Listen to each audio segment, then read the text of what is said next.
तो मंच पे आ चुके हैं वेद वाजपेयी जी, एक बार जोरदार तालियां हो जाए सर के लिए। क्या बात है।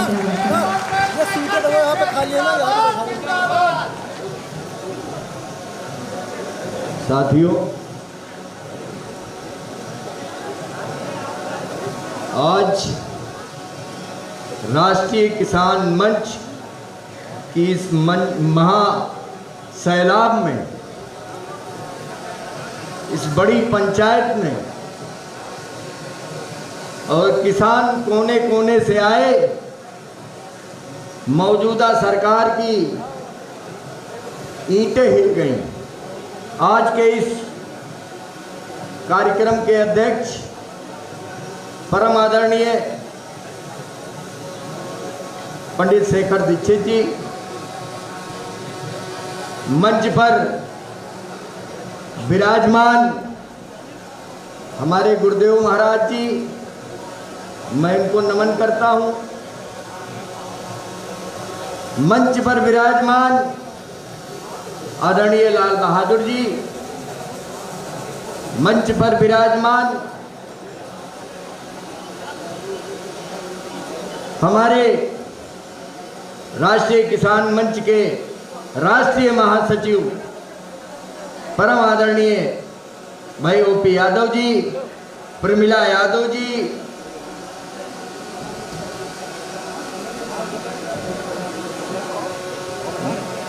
आदरणीय संजय द्विवेदी जी,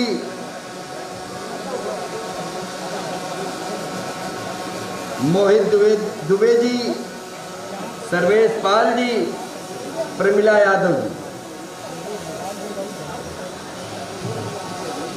बाकी हमारे मंच पर विराजमान इस कार्यक्रम के आदरणीय मुख्य अतिथि जी का आने में थोड़ा विलंब है, एयरपोर्ट अब से निकल चुके हैं। हम सबके बीच में आम आदमी पार्टी के राष्ट्रीय प्रवक्ता, राज्यसभा सांसद भाई संजय सिंह जी हमारे आप सबके बीच में आएंगे और यहां पर विभिन्न जनपदों से आए हुए हमारे राष्ट्रीय किसान मंच के सिपाही, नौजवान कार्यकर्ता, मजदूर, मातृशक्तियां, मैं आप सबको इस मंच के माध्यम से सबको मैं नमन करता हूं। साथियों, ये राष्ट्रीय किसान मंच एक ऐसा मंच है कि उत्तर प्रदेश के 35 जिलों में पूरी तरह से विधानसभा से, तहसील से लेकर के, ब्लॉक से लेकर के और जिले तक बहुत बड़ा संगठन तैयार हो गया। राष्ट्रीय किसान मंच केवल किसानों की ही बात नहीं करता, गरीबों की, पिछड़ों की, दलितों की हिमायती है। और इस राष्ट्रीय किसान मंच में किसानों से वर्तमान उत्तर प्रदेश की सरकार और केंद्र की सरकार, ये रंड-मुंड की सरकार, ये ज्यादा दिन बर्दाश्त नहीं होगा। ये ज्यादा दिन तक उत्तर प्रदेश का किसान बर्दाश्त करने वाला नहीं है। आज मैं इस मंच के माध्यम से ये बता देना चाहता हूं कि किसानों की हत्याएं बंद करो। आज किसान दर दर भटक रहा है, किसानों को ना बीज मिल पा रहा है समय से, ना खाद उपलब्ध हो पा रही है। अरे क्या राजनीति करते हो? केवल हिंदू और मुसलमान की राजनीति, केवल बंटवारे की राजनीति, ये कब तक चलेगा?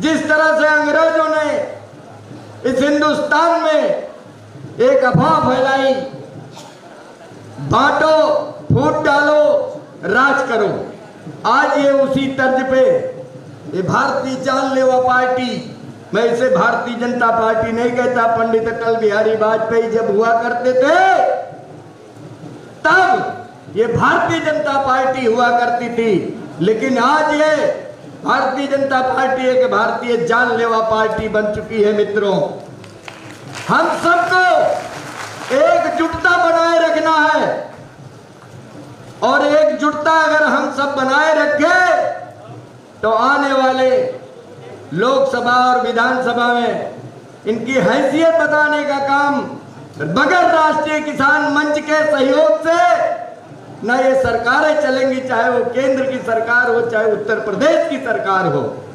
मैं अपने सभी साथियों को एक शेर के माध्यम से आप सबसे, चूंकि वक्ता बहुत हैं, मुझे इतना ही समय मिल गया, मैं आदरणीय अध्यक्ष जी का मंच पर विराजमान सभी का हृदय से हार्दिक स्वागत, वंदन अभिनंदन करता हूं।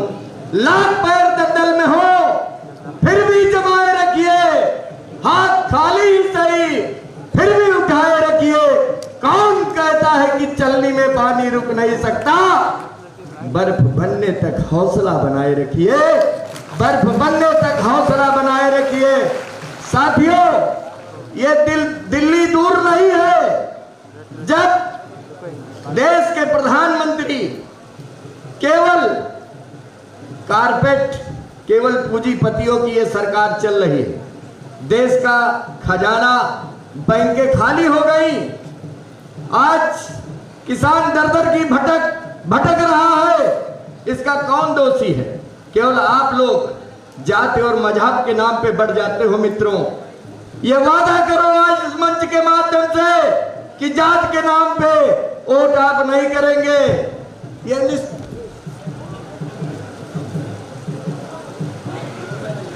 न जात के नाम पे वोट करोगे आप, वरना इस देश का लोकतंत्र आज खतरे में है और इसकी पूरी जिम्मेदारी इस देश के प्रधानमंत्री और उत्तर प्रदेश के मुख्यमंत्री को जाता है। मित्रों, जिधर भी देखो हवस के जल्लाद बैठे हैं, संभाल कर रखो अपनी फूलसी बेटियों को, क्योंकि सरकार चलाने वाले बे औलाद बैठे हैं।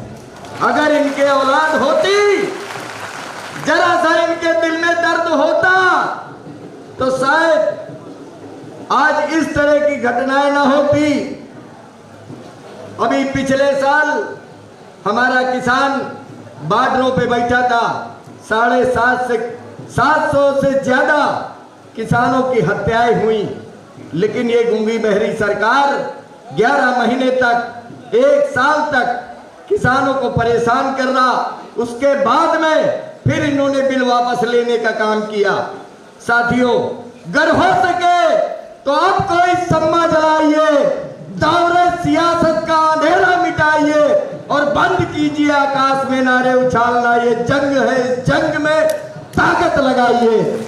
साथियों, जय हिंद, जय देश। एक बार आप लोग प्रेम से नारा लगा दिए, राष्ट्रीय किसान मंच, राष्ट्रीय किसान मंच, राष्ट्रीय किसान मंच। पंडित शेखर, पंडित शेखर, पंडित शेखर, तुम संघर्ष करो, अभी तो एक लड़ाई है, अभी तो एक लड़ाई है। बहुत बहुत धन्यवाद। मित्रों, तालियों की कंजूसी और आवाज में कमी नहीं होना चाहिए। ये राष्ट्रीय किसान मंच का जो किसान है, ये कभी भी इसकी दबी आवाज नहीं हो सकती। मित्रों, तालियां वो लोग नहीं बजाते हैं जिनके कोई गम होता है, तालियां वो लोग बजाते हैं जिनके हाथों में दम होता है। एक बार पुनः बहुत बहुत धन्यवाद। बहुत बहुत शुक्रिया वेद वाजपेयी जी का, थैंक यू सो मच। एक बार फिर से सर के लिए जोरदार तालियां हो जाए। और हमारे बीच में अगली आवाज यानी कि जिन्हें आप सुनने वाले हैं, उनको हम बुलाना चाहेंगे। नीरज मिश्रा जी मौजूद हैं हमारे बीच में सीतापुर से, क्या हम उन्हें बुला सकते हैं?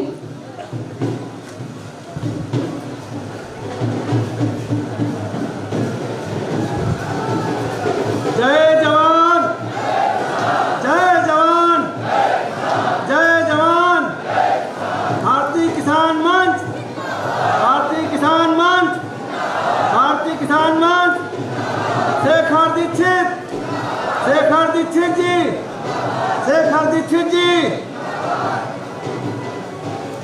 मंच पर आसीन समस्त पदाधिकारीगण एवं दूर दराज से आई समस्त जनता एवं किसान भाई, सबको मेरा तहे दिल से हार्दिक स्वागत एवं अभिनंदन।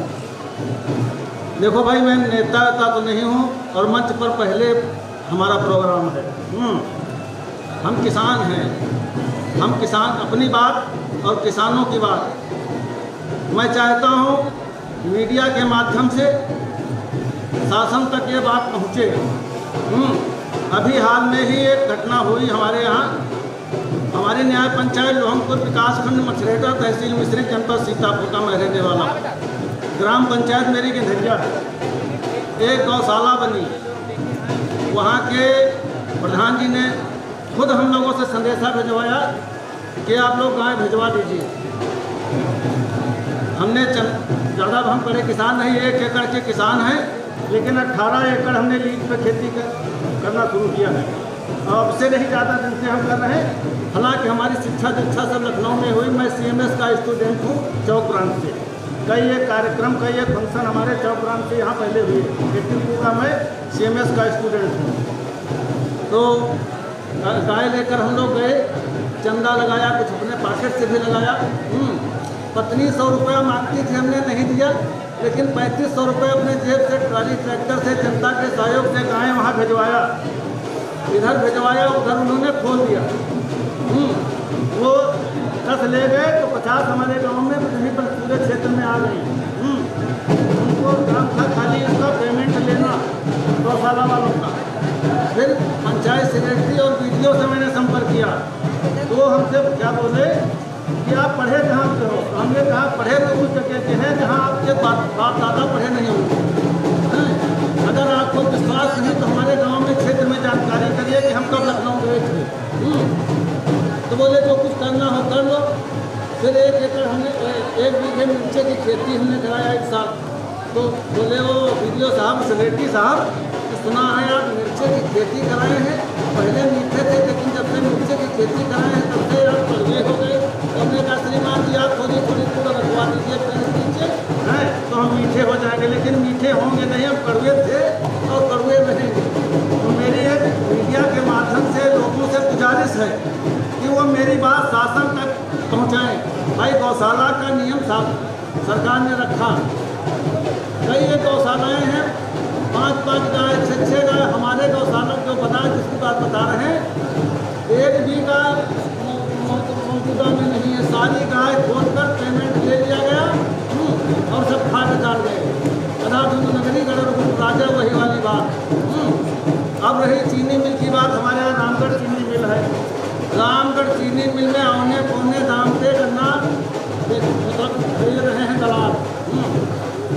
और घटतौली एक ट्राली पे कम से कम 5 कुंटल की घटतौली हो रही है।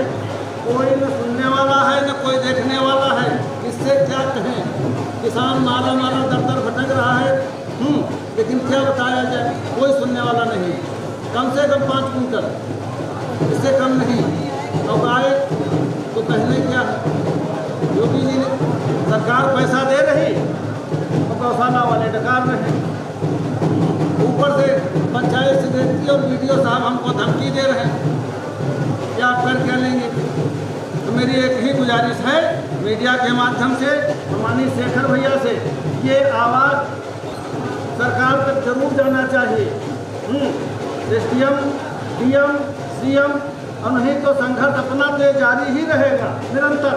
अभी 3500 अपने पॉकेट से लगाया है, 35,000 तक लगाऊंगा। इसके बाद या तो वो जीतेंगे या तो हम जीतेंगे। धन्यवाद।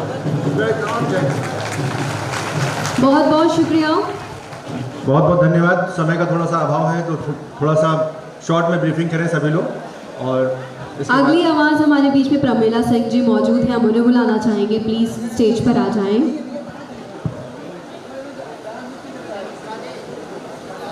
जोरदार तालियां हो जाए मैम के लिए।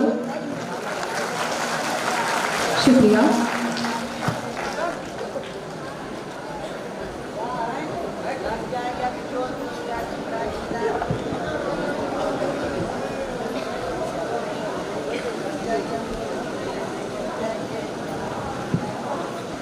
राष्ट्रीय किसान मंच के राष्ट्रीय अधिवेशन में आए हुए सभी सम्मानित सदस्य, राष्ट्रीय किसान मंच के राष्ट्रीय अध्यक्ष पंडित शेखर दीक्षित जी, जिनके जीवन का मूल मंत्र है किसान सेवा, राष्ट्रीय महासचिव श्री ओपी यादव जी,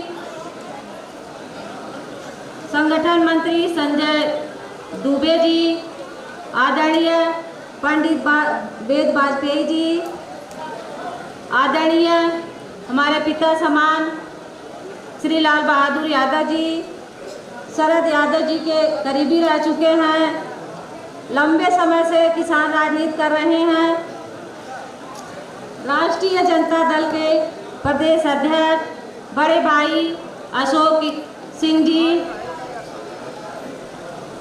राष्ट्रीय परिवर्तन दल के राष्ट्रीय महासचिव श्री सुभाष यादव जी, गुरु जी और सभी संगठन के सभी सदस्य, पत्रकार भाइयों, सभी जिले के जिला अध्यक्ष, तहसील अध्यक्ष, ब्लॉक अध्यक्ष, सभी किसान भाइयों और बहनों, सभी को मैं अभिनंदन वंदन स्वागत करती हूँ। ये अवध की धरती है, ये भगवान श्री राम की जन्मभूमि है। रामचरितमानस में लिखा है, विश्व भरण पोषण कर जोई, ताकर नाम भरत यश होई। आज भारत के भरण पोषण करने वालों की क्या दशा है, ये पूरी दुनिया जानती है, किसी से छुपा नहीं है। किसान हमारा कितना दुखी है। यह कार्यक्रम अवध में हो रहा है, ये अवध की यूनिट करा रही है। मैं अपने आप को भी अवध से जोड़ती हूँ। किसान संकट में है, उसकी किसानी संकट में है। किसान जाति और धर्म के दोराहे पर खड़ा है। किसान सिर्फ भीड़ तंत्र बनकर रह गया है। पूर्व प्रधानमंत्री वीपी सिंह जी कहा करते थे कि किसान 5 साल किसान रहता है और जिस दिन वो वोट डालने जाता है, जैसे जैसे वो बूथ की तरफ बढ़ता है और वो अपनी जाति बिरादरी उसे याद आने लगती है, उसे ब्राह्मण ठाकर बनिया लाला ग्वाला में बदल जाता है। वो हमारे जो देश में किसान आंदोलन हुए हैं, 1917 में किसान आंदोलन हुआ था, उसे अवध का सबसे प्रभावशाली किसान आंदोलन माना जाता है। 1920 में किसान आंदोलन हुआ था,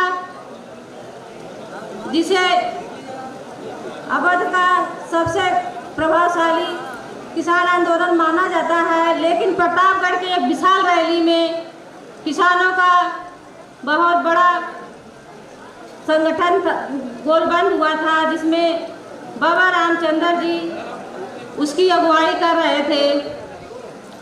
उनको पूरी रामायण रटी हुई थी। वो गांव-गांव जाकर रामायण सुनाते और किसानों को गोलबंद करते थे। आज अवध में बाबा रामचंद्र जी के रूप में पंडित शेखर दीक्षित जी हम सभी के बीच में किसानों की सेवा कर रहे हैं। उनके जीवन का मूल मंत्र है किसान सेवा, अध्यात्म, जन सरोकार। मैं किसान भाइयों से यही कहूँगी, आप सभी लोग राष्ट्रीय किसान मंच से जुड़िए। आप लोग की समस्याएं हल होंगी, चाहे ब्लॉक लेवल की हो, तहसील लेवल की हो, जैसी भी समस्याएं हैं, जिले लेवल की हो, सारी समस्याएं हल करी जाएंगी आप सभी लोगों की। अवध के जिलों में हमारा संगठन काफ़ी मजबूत है, इसे मजबूत बनाए रखने की ज़रूरत है। मैं एक शेर के माध्यम से अपनी बात को समाप्त करूंगी। याद देती है गर्द से दौरा, याद देती है गर्द से दौरा, जिंदगी एहतराम करती है। जिंदगी जब मौत से टकराती है, मौत झुक कर सलाम करती है, मौत झुक कर सलाम करती है। धन्यवाद। जय जवान जय किसान। पंडित शेखर जी जिंदाबाद। जय जवान जय। जोरदार तालियां हो जाए प्रमिला सिंह जी के लिए, बहुत बहुत शुक्रिया। और अगली आवाज हम देना चाहेंगे लाल बहादुर सिंह जी को। प्लीज मंच पर आ जाएं सर। जोरदार तालियां हो जाए सर के लिए।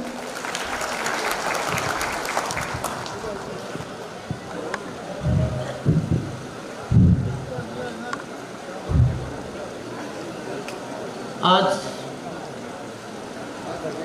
राष्ट्रीय किसान मंच के राष्ट्रीय अधिवेशन में आए हुए सभी किसान भाइयों का हृदय से हार्दिक और वंदन एवं अभिनंदन है। साथियों, हमारे राष्ट्रीय अध्यक्ष जी, बड़ी खुशी की बात है, बहुत ही गर्व का दिन है कि आज 7वीं बार राष्ट्रीय अध्यक्ष चुने गए। इसके लिए आप सबकी गवाही का मैं अभिनंदन भी करता हूं और आप सब लोगों की उपस्थिति में ये चुनाव और भी अधिक गरिमामय हो जाएगा। भाइयों, किसानों की लड़ाई लड़ते लड़ते हम लोगों ने जीवन के 68 पायदान पूरे किए और अभी लड़ने की तमन्ना बाकी रह गई।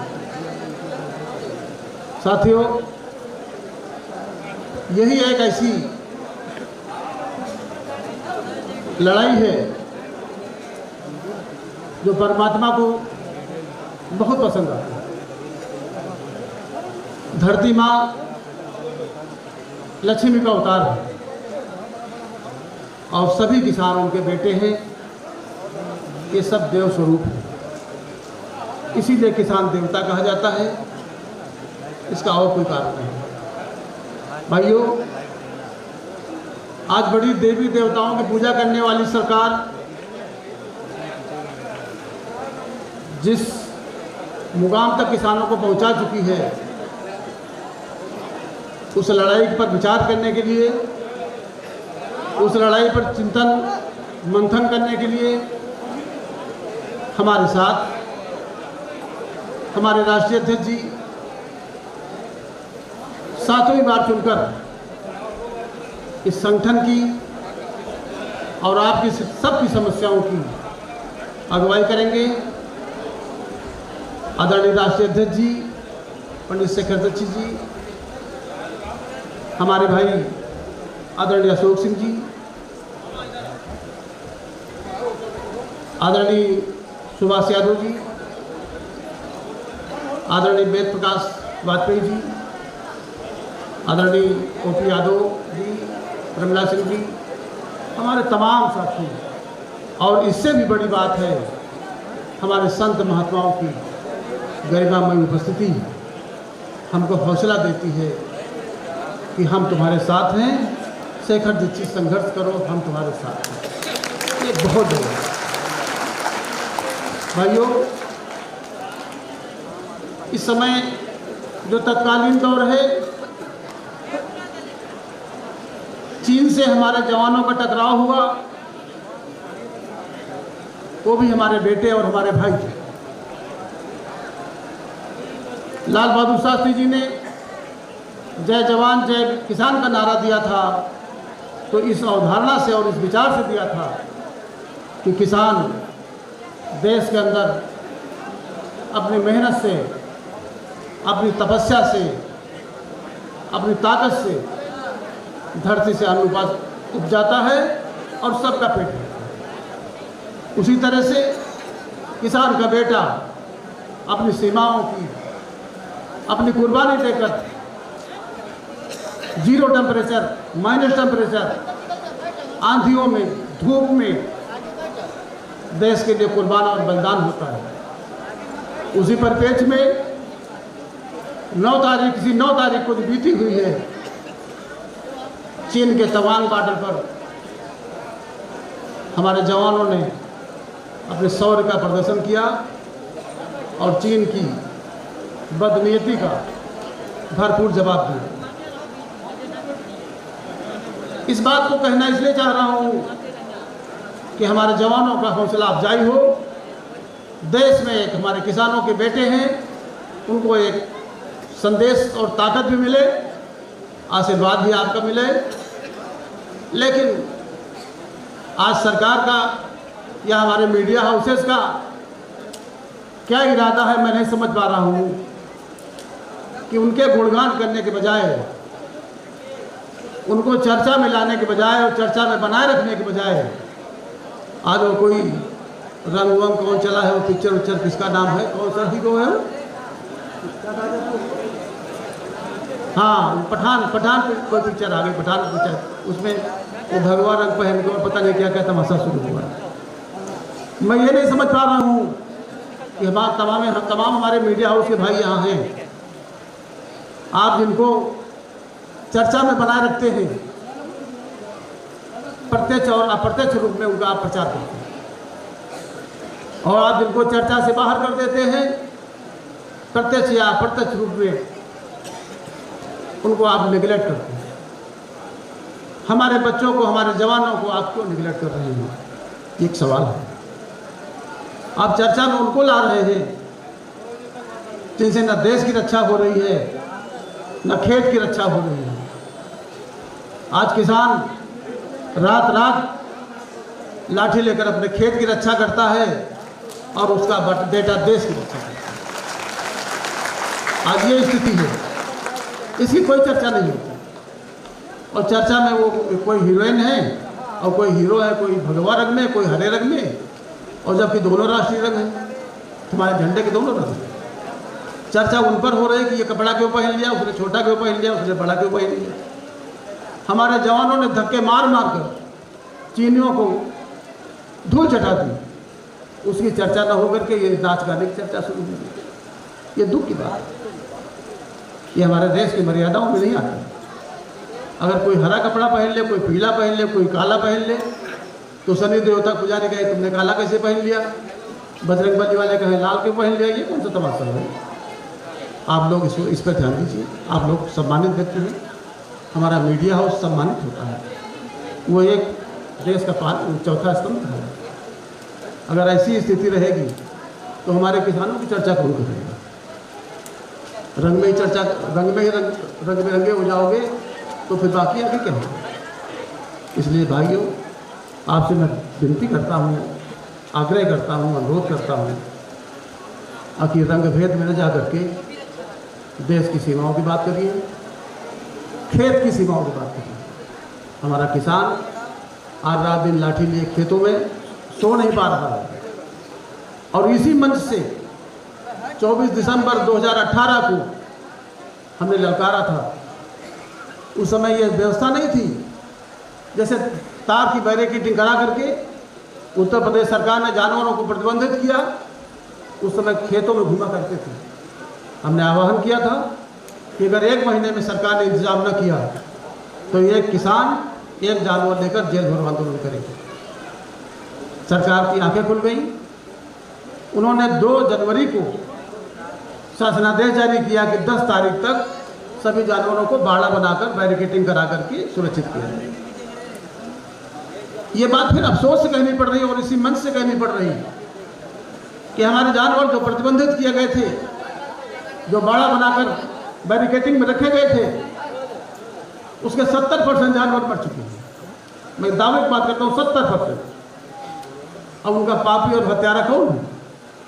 उनको भूखों मार डालने वाले लोग कौन है? उनको पानी नहीं दिया गया, चारा नहीं दिया गया, और एक जानवर को आज सरकार 30 रुपये देती है, और इस समय भूसे का भाव 12-13 रुपये किलो का है। और अंदाजा लगा लो कि उस 30 रुपये में कितना भूसा है। 2.5 किलो भूसा एक जानवर खाएगा। जिन लोगों ने आदेश पारित किया था, आदेश पास किया था सरकार में बैठे हुए, उनसे कहो कि एक जानवर 30 रुपये खासा में अगर पेट भरता है तो तुम्हारा पेट 15 रुपये में भर जाएगा। क्या संभव है? ये जानवर से ज़्यादा खाते हो। ये शर्म की बात है। ये विचार करना चाहिए कि किसान का खेत जानवर खाता था तो उसका वजन 200 किलो, और जब उनके बाड़े में आ गया तो 50 किलो रह गया और जान चली गई। ये लड़ाई का विषय है। माननीय अध्यक्ष जी, मैं आपसे कहना चाहूँगा, गुजारिश करूँगा अपने मंच के माध्यम से कि हम लोग ऐसी गायों के प्रति जो संवेदनहीनता सरकार कर रही है, इसको भी अपने मुद्दे का एक पॉइंट बनाएं और एक अंश बनाएं। इस बात को भी हम उठाएंगे और हमें शासन सत्ता के सामने इस बात को रखना चाहिए। भाइयों, आज स्थिति किसान की ये है कि जो किसान था वो मजदूर हो गया है, और सोचो कि जो मजदूर था उसका क्या होगा। इसलिए हम सब भाइयों को ये विचार करना होगा, आज की स्थिति अपने बच्चों को मजदूर बनाने से बचाया जाए। अगर हम लोग अपनी बात को नहीं उठा पाएंगे, अपने प्रति ईमानदार नहीं रहेंगे, तो हमारे बच्चे मजदूर होंगे। और यही नहीं, मजदूरी कहाँ करेंगे, इस पर तो आओ। कितने उद्योग बंद हो गए, कितनी इंडस्ट्री बंद हो गई। हम चीन का विरोध करते हैं एक तरफ से, और दूसरी तरफ से चीन का सबसे बड़ा आयात भी लेते हैं। हम कर क्या रहे हैं, हमारी सरकारें क्या कर रही हैं, इस पर विचार करें। ये चिंतन के विषय है। अपने राष्ट्रीय अध्यक्ष जी से हम कहेंगे, अगर इन बिंदुओं पर हम लोग चिंतन करें, अपने प्रबुद्ध हमारे जो समाज के प्रति संवेदनशील हमारे राजनीतिक दल हैं, नेता हैं, तो कुछ ऐसे भी नेता हैं जो किसी भी दल से सरोकार नहीं रखते हैं। उन्होंने अपने आप को विड्रा कर लिया या कुछ भी किया, लेकिन उनको भी बुलाया जाए।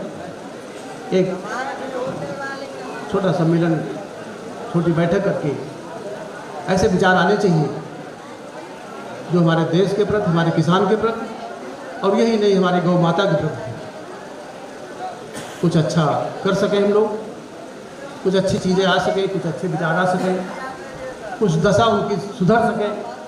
इस पर हमको काम करना पड़ेगा। और आप काफ़ी समय देते हैं, आप भी एक किसान संघ के रूप में हैं।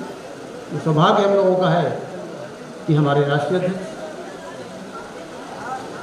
अध्यक्ष और सिर्फ किसान अध्यक्ष ही नहीं है, संत भी है। ये बहुत बड़ा, ये हमारा सबका सौभाग्य है। भाइयों, इस लड़ाई को लड़ने के लिए आप बताओ कि आपसे टैक्स लिया जाता है। एक मजदूर से अगर हिसाब किताब जोड़ो तो एक मजदूर हर महीने कम से कम 1500 रुपये का टैक्स देता है। जो चौराहे पर मजदूरी करता है, मैं उसकी बात कर रहा हूँ। और किसान को महीने में 500 रुपये दिया जाता है। किसान 1500 का टैक्स नहीं देता, मजदूर देता है, जो चौराहे पे आता है, जो खेत में काम करता है।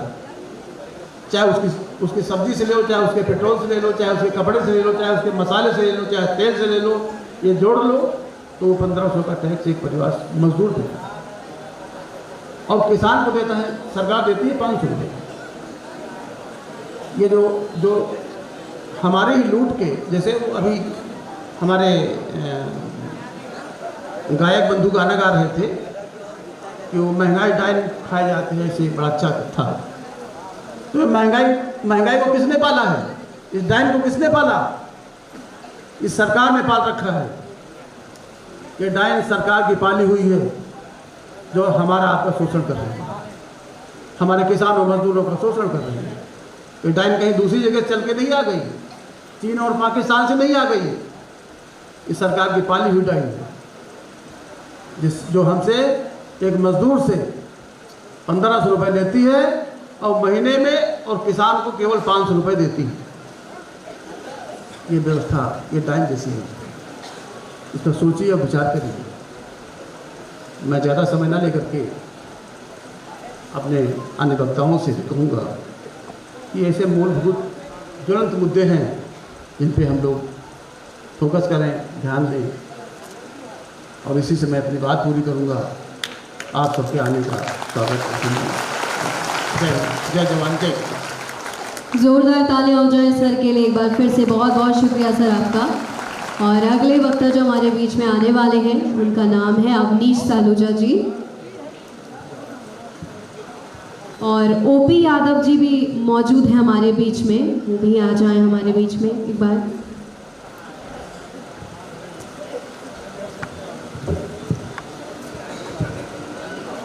राष्ट्रीय किसान मंच के ये गौरवपूर्ण, ये अभिनंदन के पात्र हमारी पूरी जो लीडरशिप मंच पर है, आज इस अधिवेशन में राष्ट्रीय अध्यक्ष के रूप में जिनका चयन हुआ है, उत्तर प्रदेश ही नहीं देश के किसानों की बुलंद आवाज़ हमारे राष्ट्रीय अध्यक्ष, हम सब के नेता और प्रणेता माननीय पंडित शेखर दीक्षित जी के श्री चरणों में अभिवादन करके राष्ट्रीय जनता दल के उत्तर प्रदेश के प्रदेश अध्यक्ष लालू प्रसाद यादव जी के दिल में जगह बनाने वाले, उत्तर प्रदेश ही नहीं देश और देश की सेक्युलर और समाजवादी राजनीति के ध्वजवाहक हम सब के बड़े भाई श्री अशोक सिंह जी हमारे बीच में, जो उत्तर प्रदेश राष्ट्रीय जनता दल के स्टेट प्रेसिडेंट हैं, विद्यमान हैं, मैं उनका स्वागत करता हूं, खैर मकदम करता हूं। हमारे बीच में राहुल गांधी जी के कोर कमेटी के सदस्य, ऑल इंडिया यूथ कांग्रेस के नेशनल सेक्रेटरी रहे गुलाम नबी साहब के साथ, और आदरणीय शेखर दीक्षित जी जिनके श्री चरणों में आशीर्वाद लेते हैं, आदरणीय शीला दीक्षित जी के साथ में उनके सानिध्य में सियासत कर चुके, और मैं मानता हूं कि पिछले 2 से 2.5 दशक से कांग्रेस की सियासत का पर्दे के पीछे बैठकर जिन्होंने बड़ा तर्जुमा किया है, हमारे बीच में हमारी हौसला अफजाई के लिए मौजूद है। मैं राष्ट्रीय किसान मंच के इस मंच पर उनका स्वागत करता हूं, खैर मकदम करता हूं। शरद यादव जी के नजदीकी राष्ट्रीय जनता दल यूनाइटेड के राष्ट्रीय सचिव रहे, किसानों के नेता, हम सब के अगुवा, और जिनके श्री चरणों में हमारे जैसे लोग राजनीति का ककारा सीखते हैं, आदरणीय लाल बहादुर सिंह जी इस मंच पर मौजूद हैं, मैं उनका स्वागत करता हूं, खैर मकदम करता हूं।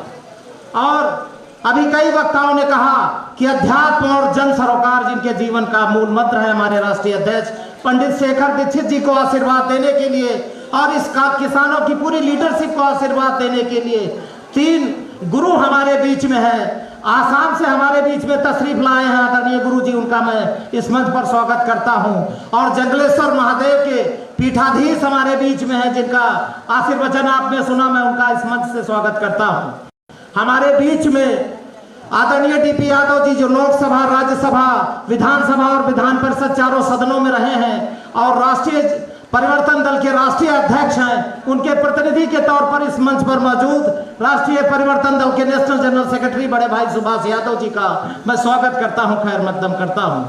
हमारे उत्तर प्रदेश के प्रदेश अध्यक्ष अरुण कुमार बाबा जी, संगठन मंत्री संजय द्विवेदी जी, जिन्होंने पिछले 2-2.5 दशक से लगातार शेखर दीक्षित जी के साथ सहयोग किया है, प्रमुख महासचिव आदरणीय वेद प्रकाश वाजपेयी जी, सारे तहसील के अध्यक्ष मधु जी, परमिला सिंह जी, महिला की जो विंग है हमारे बीच में, वाल्मीकि साहब हमारे बीच में हैं, सर्वेश पाल जी, सौरभ जी, सारे तहसील अध्यक्ष, उन्नाव के जिला अध्यक्ष, बाराबंकी के जिला अध्यक्ष सत्यनाम यादव जी, जो मध्य उत्तर प्रदेश खासकर अवध का जो डेलीगेशन है हमारे बीच में, लीडरशिप है, उसका सबका मैं स्वागत करता हूं, खैर मकदम करता हूं। बहुत लोगों का नाम मैं नहीं ले पा रहा हूं क्योंकि ये जो भीड़ है, जो संख्या है, ये दिल की गहराइयों से मैं उसका इसलिए स्वागत करता हूं कि ठंडी में जो लोग प्रबंधन देख रहे थे उनको भी मैं साधुवाद देता हूं।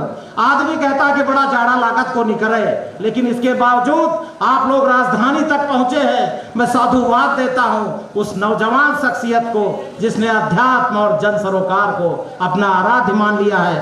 पंडित शेखर दीक्षित की लीडरशिप को ताकत देने के लिए आप आए हैं। राष्ट्रीय किसान मंच के जनरल सेक्रेटरी की हैसियत से मैं अपने दिल की गहराइयों से आपको साधुवाद देता हूं, धन्यवाद देता हूं। सियासत में और जन सरोकारों में बहुत सारी गलतियां हो जाती हैं, हो सकता बातचीत से मिलते जुलते कभी हमसे कोई कमी रह गई हुई, तो सारे कार्यकर्ताओं से अनुरोध करता हूं कि लड़ाई बड़ी लंबी है।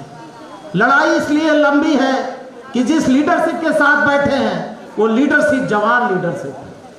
एक शेर के माध्यम से अपने राष्ट्रीय अध्यक्ष जी के श्री चरणों में समर्पित करूंगा कि ना जाने कब इस चिराग में रोशनी आ जाए, ना जाने कब इस चिराग में रोशनी आ जाए।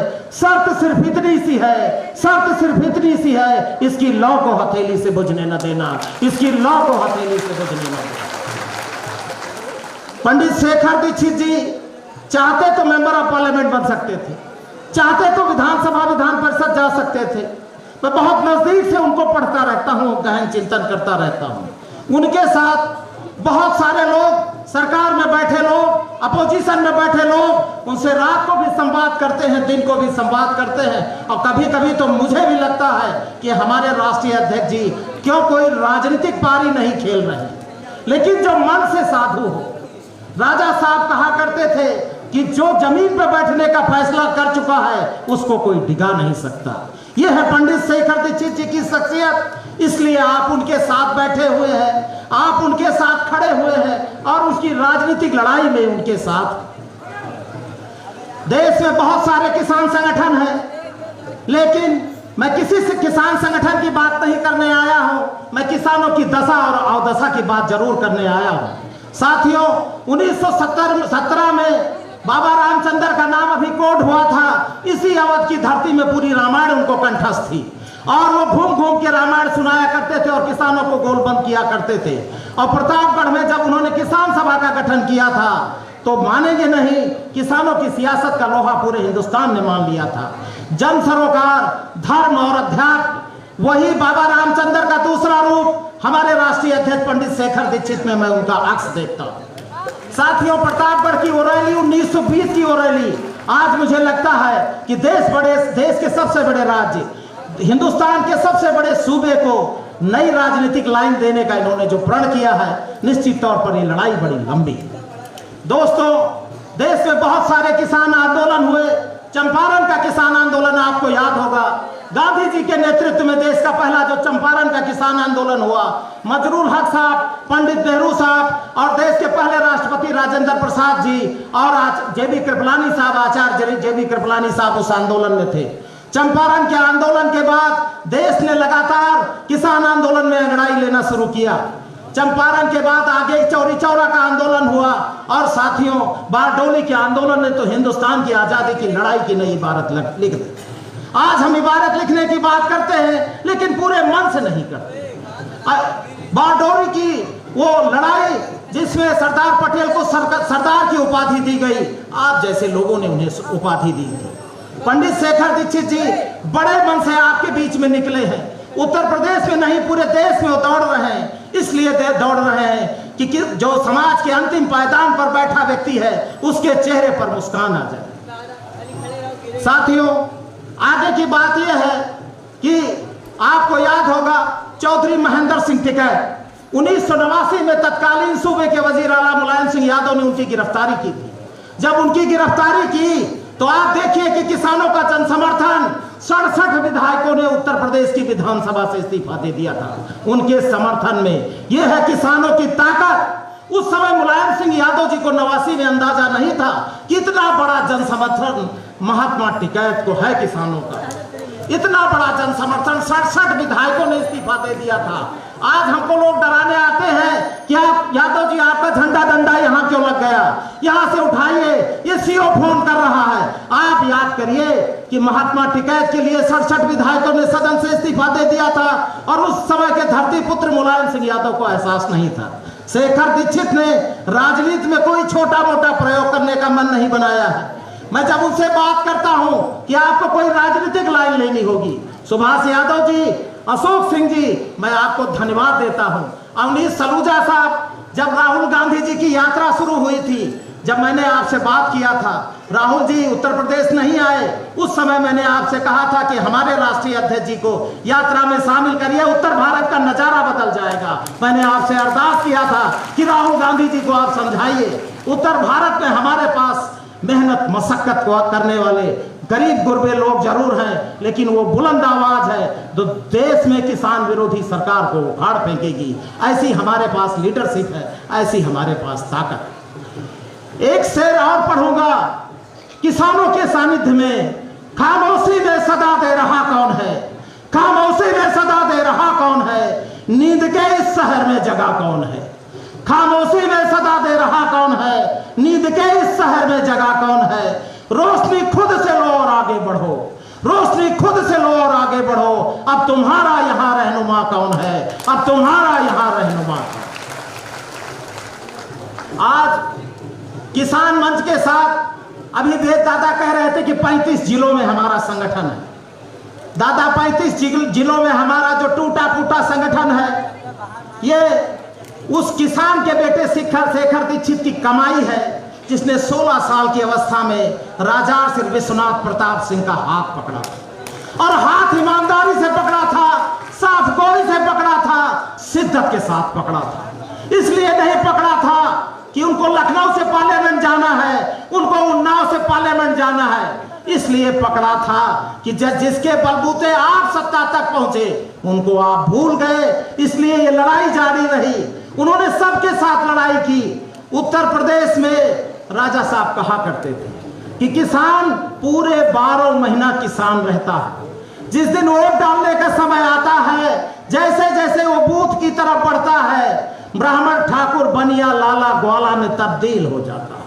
जब बूथ की तरफ बढ़ता है तो उसको अपनी बिरादरी याद आती है, उसको अपने कलाई पर बंधा हुआ कलावा याद आता है कि मुझे तो मंदिर को वोट कर देना है, मुझे तो कुर्मी समाज, मुझे तो यादव, मुझे लोधी, मुझे कुर्मी, और मुझे अपनी बिरादरी का मुख्यमंत्री बनाना है।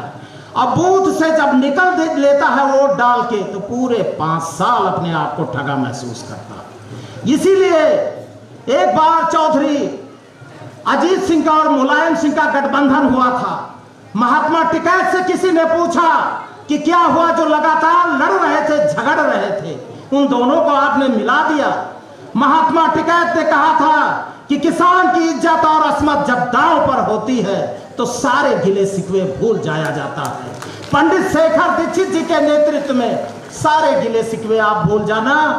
16 महीने बाद, चूंकि ये बिन राजनीतिक मंच है, लेकिन सफेदी पहने बैठा व्यक्ति राजनीति की बात नहीं करेगा तो क्या करेगा, और इसलिए करेगा कि पिछड़ा दलित अल्पसंख्यक, जब चौधरी चरण सिंह ने कांग्रेस से निकलकर, सलूजा साहब बुरा मत मानिएगा, जब कांग्रेस से निकलकर जन कांग्रेस बनाने का फैसला किया था, तो रात के 1:30 बजे उन्होंने फैसला किया था, और भीगी हुई आंखों से फैसला किया था। उन्होंने जो दलित मजदूर किसान पार्टी बनाने का फैसला किया था, चौधरी देवीलाल ने जब फैसला किया था, लाल बहादुर शास्त्री जी ने जब हरित क्रांति का बड़ा फैसला किया था। जब भी आप बड़े फैसले करेंगे आपको कठिनाई होगी, आपको दिक्कतें आएंगी, आपको सहूलियतों में दिक्कतें आएंगी, लेकिन मैं अपने राष्ट्रीय अध्यक्ष को, अपनी लीडरशिप को प्रणाम करता हूं कि जब मैं सवेरे उनको उनकी गोमती नगर की कोठी पे मिलने जाता हूं तो खाट पर भी नहीं सोते हैं, वो जमीन पे चद्दर, लाल चद्दर बिछाए जैसे कोई महात्मा आराम कर रहा हो, और उस तरह बैठते हैं। और मैं उनके सामने, मैं उनका राष्ट्रीय महासचिव, उनके सामने बड़ी कुर्सी पर बैठता हूं तो मुझे याद आता है कि हिंदुस्तान में लाल बहादुर शास्त्री, हिंदुस्तान में महात्मा टिकैत, हिंदुस्तान में चौधरी चरण सिंह की कमी नहीं है, किसानों के पास कमी नहीं है। बात करनी है उत्तर प्रदेश की। ये कार्यक्रम देश के सबसे बड़े राज्य की राजधानी में हो रहा है, सबकी निगाहें हमारे ऊपर गड़ी हुई है। क्या क्या झंडा डंडा लेकर के लोग आएंगे, हल्ला मचाएंगे, लखनऊ से वापस लौट जाएंगे। बहुत मीडिया के हमारे साथी हैं, सवेरे से कवर कर रहे थे, 4 दिन से इंटरव्यू चल रहे हैं। क्यों शेखर दीक्षित ने इतना बड़ा मजमा इसलिए जुटाया है कि 2024 का पार्लियामेंट का चुनाव बहुत लंबा नहीं है, 15-16 महीने बचे, और लखनऊ से जो प्रतिनिधित्व करते हैं किसानों का, वो किसान के बेटे हैं आदरणीय राजनाथ सिंह जी, और किसानों का बड़ा वोट लेकर के भारतीय जनता पार्टी सत्ता में आई थी। क्या दशा हुई, क्या किसानों के चेहरे पर मुस्कान आ गई? इसलिए बड़ी राजनीतिक लाइन लेने का हमने फैसला किया है। बहुत सारे लोग सोच रहे होंगे कि संजय सिंह जी इस कार्यक्रम के चीफ गेस्ट हैं। साथियों, इसके बाद हम प्रयागराज में अधिवेशन करने जा रहे हैं, इसके बाद हम उरई में अधिवेशन करने जा रहे हैं, इसके बाद हम बरेली में अधिवेशन करने जा रहे हैं, इसके बाद हम गाजियाबाद में अधिवेशन करने जा रहे हैं, और साथियों इसके बाद हम लोग गोरखपुर में अधिवेशन करने जा रहे हैं। और इसलिए जा रहे हैं कि इस देश में जाति और धर्म में अब किसान झगड़ा नहीं रहेगा। किसान किसान बनकर रहेगा और जब तक किसानों की सरकार नहीं बनेगी तब तक किसान चुप नहीं रहेगा। हम सदन नहीं जाना चाहते, हम आपके बीच में रहना चाहते हैं, लेकिन निश्चित तौर पर जब तक किसानों के चेहरे पर हमारे बीच में आज के कार्यक्रम के चीफ गेस्ट और उत्तर प्रदेश की किसानों की आन बान शान आदरणीय संजय सिंह जी पहुंच चुके हैं। राज्यसभा के सांसद और मेंबर ऑफ पार्लियामेंट राज्यसभा आज के कार्यक्रम के चीफ गेस्ट आदरणीय संजय सिंह जी हमारे बीच में पधार चुके हैं। इन गौरवान्वित क्षणों की, इन लम्हों की ये तारीख हमारे लिए, खासकर राष्ट्रीय किसान मंच के लिए ताकत का दिन है। और मैंने पहले भी कहा था कि ना जाने कब इस चिराग में रोशनी आ जाए, ना जाने कब इस चिराग में रोशनी आ जाए। शर्त सिर्फ इतनी सी है, इसकी लौ को हथेली से बुझने न देना, इसकी लौ को हथेली से बुझने न देना। धन्यवाद। जय जवान, जय किसान। एक बार जोरदार तालियां हो जाए सर के लिए और आप सभी प्लीज एक बार फिर से अपनी जगह पर खड़े हो जाएं। आज राष्ट्रीय किसान मंच के राष्ट्रीय अधिवेशन के मुख्य अतिथि राज्यसभा सांसद संजय सिंह जी मंच पे, और आपका इंतजार बहुत बेसब्री से था, वो इंतजार भी अब समाप्त हुआ। राष्ट्रीय अध्यक्ष के राष्ट्रीय किसान मंच के राष्ट्रीय अध्यक्ष पंडित शेखर दीक्षित जी इस मंच की अध्यक्षता कर रहे हैं और सांसद जी आ चुके हैं हमारे मंच पे। अब आगे के कार्यक्रम में आपका माल्यार्पण और उसके बाद आप जिनकी बात को सुनने के लिए आए हैं आज अधिवेशन में, उन सभी लोगों का वक्तव्य आपको सुनने को मिलेगा। मैं चाहूँगा राष्ट्रीय किसान मंच के पदाधिकारियों के द्वारा सम्मानित हमारे जो अतिथि आज मुख्य अतिथि महोदय आए हैं, इनका माल्यार्पण कर स्वागत किया जाए। अमृत जी अपनी टीम को लेके पहुँचिए माल्यार्पण के लिए। और मीडिया बंधुओं के बीच में कृपया कार्यकर्ताओं से निवेदन है कि कृपया इस व्यवस्थित व्यवस्था को बनाए रखने में अपना महत्वपूर्ण योगदान दें। माल्यार्पण इस समय हो, सभी लोग जो इसमें योगदान कर रहे हैं और जितने लोग यहाँ पर मौजूद हैं प्लीज खड़े हो जाइए। आप सभी थोड़ी देर के लिए अपनी जगह पर खड़े हो जाइए। हम हमारे सर का जोर शोर से स्वागत कर रहे हैं, तो जोरदार तालियां हो जाएं आप सभी की। हम माननीय संजय सिंह जी का बहुत बहुत हार्दिक स्वागत करते हैं इस प्यारे से कार्यक्रम में।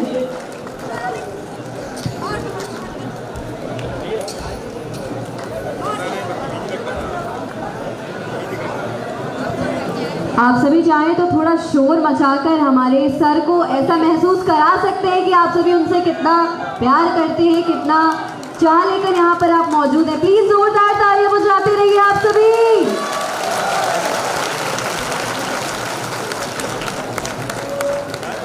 और ये माल्यार्पण की जो रस्म है, जो सेरेमनी है, वो पूरी हो चुकी है। हम सर का गुलदस्तों से स्वागत कर चुके हैं।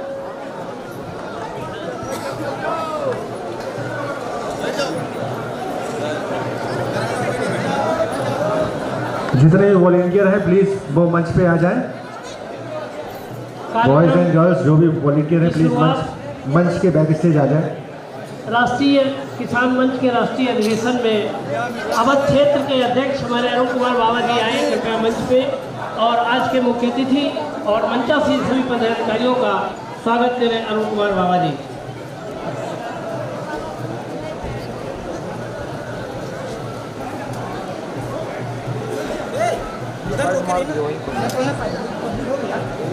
उसके पास है ना आज की इस सभा के हमारे अध्यक्ष महोदय राष्ट्रीय किसान मंच के राष्ट्रीय अध्यक्ष माननीय पंडित शेखर दीक्षित जी, और इस सभा में हमारे मुख्य अतिथि भाई संजय सिंह जी, हमारे मंचासीन राष्ट्रीय किसान मंच के राष्ट्रीय महासचिव ओपी यादव जी, राष्ट्रीय संगठन मंत्री संजय द्विवेदी जी, और प्रदेश से हमारे आए हुए हमारे पदाधिकारीगण, दूर दराज से आए हुए हमारे माताएं, बुजुर्ग, नौजवान, पत्रकार बंधु, आप लोगों का हार्दिक स्वागत और वंदन अभिनंदन करता हूं। आज हम देख रहे हैं हमारे उत्तर प्रदेश छोड़ जाओ, हिंदुस्तान के किसानों की क्या हालत है। इस हालत में हम देख रहे हैं कि जो सरकारें आती हैं किसानों को निरंतर लूटती हुई चली जा रही हैं। माननीय अध्यक्ष जी, मैं कहना चाहूंगा कि सरकारें कहती हैं हम दोगुनी आय करेंगे किसानों की, मगर किसान दिन प्रतिदिन हमारा कमजोर होता चला जा रहा है।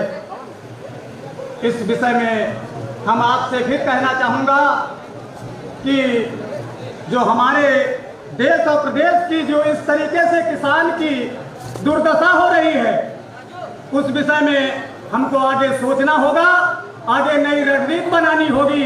उस रणनीति के तहत हम किसानों को कैसे आगे बढ़ाएंगे, ये हम विचार करने के लिए आज हमारा राष्ट्रीय अधिवेशन है। इसी अधिवेशन में हमारे संजय भाई जी हैं, हमारे राष्ट्रीय अध्यक्ष कुछ बताएंगे, और हमारे जो प्रदेश के राष्ट्रीय अध्यक्ष हैं, प्रदेश उपाध्यक्ष हैं, ये लोगों से कहेंगे कि आप लोग किसानों के बीच में जाएं और किसानों को जागरूक करें कि जब तक आप ये सोचेंगे नहीं कि हमारे विषय में कौन सोचता है। हमने एक लिख दिया है कि जो किसानों की बात करेगा, जो किसानों की बात करेगा वही देश पर राज करेगा।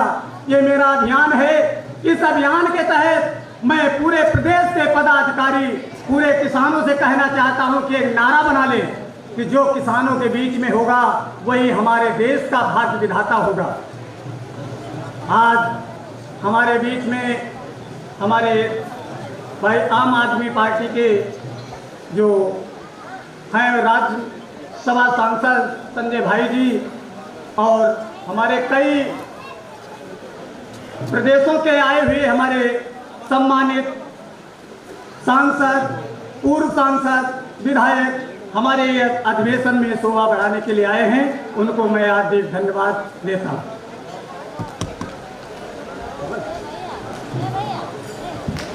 मंच के कुशल संचालक के रूप में आमंत्रित कर रहा हूँ ओपी यादव जी को। आगे की मंच की परंपरा आप संभालेंगे। ओपी यादव जी।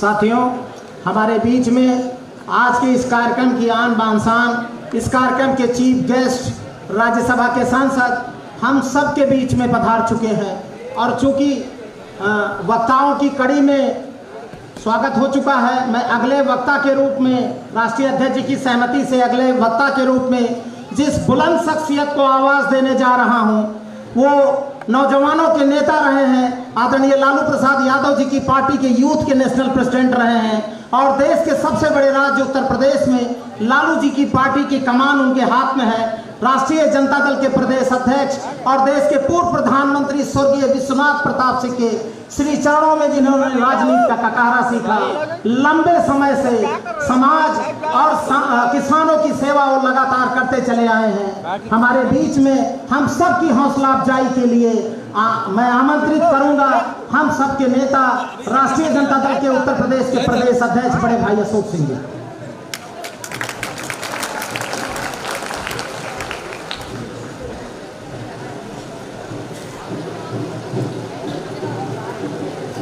सम्मानित आज की इस अधिवेशन के अध्यक्ष मेरे छोटे भाई शेखर दीक्षित जी, इस सम्मेलन में मुख्य अतिथि के तौर पर पधारे जुझारू युवा साथी राज्यसभा सांसद भाई संजय जी, भाई दल बहादुर जी, ओपी यादव जी, सुभाष जी, विद्युत सिंह जी, मंच पे बैठे तमाम सम्मानित किसान मंच के नेतागण, जिले जिले से आए हुए किसान मंच के अध्यक्षगण, माताओं बहनों साथियों, निश्चित तौर से मैं बड़ी देर से सुन रहा था, महसूस कर रहा था कि आज किसान की दिशा क्या है और दशा क्या है। इसमें कहीं ना कहीं प्रत्यक्ष या परोक्ष रूप से देखा जाए तो राजनीतिक दलों का बहुत बड़ा हाथ है। किसान की जो पहचान हुआ करती थी, आज किसान की बदौलत कहा जाता है भारत किसान प्रधान देश है। भारत की पहचान किसान से है, लेकिन किसान अपनी पहचान ढूंढ रहा है गलियों में, तहसीलों में, ब्लॉकों में, थानों में, दरवाजे दरवाजे पे भटक रहा कि मैं हूं कहां। तो सोचना होगा, समझना होगा इस राजनीतिक विचारधारा में कि किसान की दिशा और दशा कैसे बदली जा सकती है, इस पे गहन चिंतन करना होगा। अभी तमाम साथियों ने अलग अलग विचार रखे और सही तौर पे विचार रखे। ओपी जी का सुन रहे थे कि हम जब अपने घर में रहते हैं, समाज में रहते हैं, किसान की बात करते हैं, और जब हम पोलिंग बूथ पे जाते हैं कि जाति और धर्म और दल की बात करते हैं, तो हम किसान कहां बचे। जिस दिन किसान ये सोच लेगा कि हम किसान की बात करेंगे, तो इस देश, प्रदेश ही नहीं पूरे देश में किसानों का राज होगा, किसान का झंडा बुलंद होगा। आज मैं शेखर दीक्षित जी को पुनः बधाई देता हूं। ये 7 बार अध्यक्ष बने हैं। किसान मंच से मेरा दिली लगाव, क्योंकि मैंने विश्वनाथ प्रताप सिंह के साथ राजनीति की शुरुआत की थी। शेखर दीक्षित बहुत नादान छोटा सा लड़का, इतना खूबसूरत लड़का किसान के लिए जब ये चले, तो हम लोग देखा करते थे कि ये लड़का निश्चित तौर पर परिवर्तन की एक लहर प्रदेश में और देश में चलाएगा। मैं इसको आशीर्वाद देता हूं कि किसानों की लड़ाई तुम लड़ते चलो। तमाम राजनीतिक दल तुम्हारी ताकत देखकर तुम्हारे पीछे खड़े होने का काम करेंगे। तुम्हारी सफलताएं इसी में है। आज इस मंच की शोभा बढ़ा रहे भाई संजय सिंह, एक अद्भुत व्यक्तित्व है। मैं भाई संजय सिंह को बहुत पहले से जानता हूं, 10-20 साल से। एक संघर्ष और जुझारू किसान परिवार और गरीब परिवार का बेटा है, जो शेर की तरह दहाड़ता हुआ दिल्ली के तख्त और ताज को ललकारता है, और ललकारने में इतनी ताकत होती है कि सरकार हिलने लगती है। मैं बधाई देना चाहता हूं कि आज इस मंच पे उनकी शोभा है। शेखर दीक्षित के साथ बैठे हुए हैं, तो निश्चित तौर पर उत्तर प्रदेश का किसान मंच आगामी 24 का चुनाव होने जा रहा लोकसभा का, उसमें किसान मंच इस सरकार की नींव को हिलाएगा नहीं, तोड़ मरोड़ कर वापस भेजने का काम करेगा। मैं पुनः तमाम साथियों का, जितने आए हुए आप सबका शुक्रगुजार हूं। हमें मिला, बोलने का मौका मिला। मैं पुनः आप सबका अभिनंदन करता हूं और चाहता हूं शेखर से कि शेखर तुम आगे बढ़ो, हम सब तुम्हारे साथ हैं। किसान जब आगे बढ़ेगा तो सारा देश उसके पीछे रहेगा। जय हिंद, जय भारत, जय किसान। धन्यवाद। आप थे माननीय अशोक सिंह जी, राष्ट्रीय जनता दल के उत्तर प्रदेश के प्रदेश अध्यक्ष। अगले वक्ता के रूप में जिस बुलंद शख्सियत को मैं आमंत्रित करने जा रहा हूं, वो किसी परिचय के मोहताज नहीं है। ऑल इंडिया यूथ कांग्रेस के नेशनल सेक्रेटरी रह चुके हैं, और गुलाम नबी आज़ाद जैसी शख्सियत का जब राजनीतिक निर्माण हो रहा था, शीला दीक्षित जैसी शख्सियत का जब राजनीतिक निर्माण हो रहा था, पर्दे के पीछे इस शख्सियत ने बहुत ही काम किया, बहुत ही संघर्ष किया। राहुल गांधी जी की कोर टीम के सदस्य हमारे बीच में अवनीश सलूजा साहब हमारी हौसला अफजाई के लिए मौजूद हैं। मैं उनसे अनुरोध करूंगा कि आए और उत्तर प्रदेश के किसानों की इस लड़ाई में हमारा अपना समर्थन करें। आदरणीय अवनीश सलूजा साहब। धन्यवाद ओपी भाई। आज इस राष्ट्रीय किसान मंच के महाधिवेशन में इस मंच पर विराजमान राष्ट्रीय किसान मंच के अध्यक्ष, हमारे छोटे भाई, हमारे साथी पंडित शेखर दीक्षित जी को पुनः अध्यक्ष बनाए जाने पर बहुत बहुत बधाई देता हूं, बहुत बहुत शुभकामनाएं देता हूं। और इस मंच पे राज्यसभा की बुलंद आवाज आम आदमी पार्टी के वरिष्ठ नेता संजय सिंह जी का बहुत बहुत स्वागत करता हूं। इस मंच पे उपस्थित तमाम राष्ट्रीय किसान मंच के सेनापति साथी, तमाम योद्धाओं को स्वागत के साथ साथ उत्तर प्रदेश के कोने कोने से आए, तमाम राज्यों से आए राष्ट्रीय किसान मंच को ताकत देने वाले सुबह से साथियों को, जो साथी आज जो जितने हाल में है उससे कई गुना बाहर हैं, उन सभी का स्वागत और अभिनंदन करता हूं, वंदन करता हूं। अपनी बात मैं कहूं उसके पहले मैं थोड़ा सा परिचय देना चाहूंगा कि 2016 की बात है, उत्तर प्रदेश के 2017 के चुनाव होने थे। मैं अपने ऑफिस में बैठा था, मेरे पास दोपहर में फोन आया दिल्ली की पूर्व मुख्यमंत्री, हमारी मां के समान श्रीमती शीला दीक्षित जी का, कि अवनीश कहाँ हो? मैंने कहा मम्मी मैं ऑफिस में हूं, कि मैं तुम्हें एक हीरे से मिलवाना चाहती हूँ। हमने कहा आदेश करें, मैं आता हूं मम्मी। कि नहीं तुम ऑफिस में रुको, मैं तुम्हारे ऑफिस आती हूँ। और पंडित शेखर दीक्षित का हाथ पकड़ के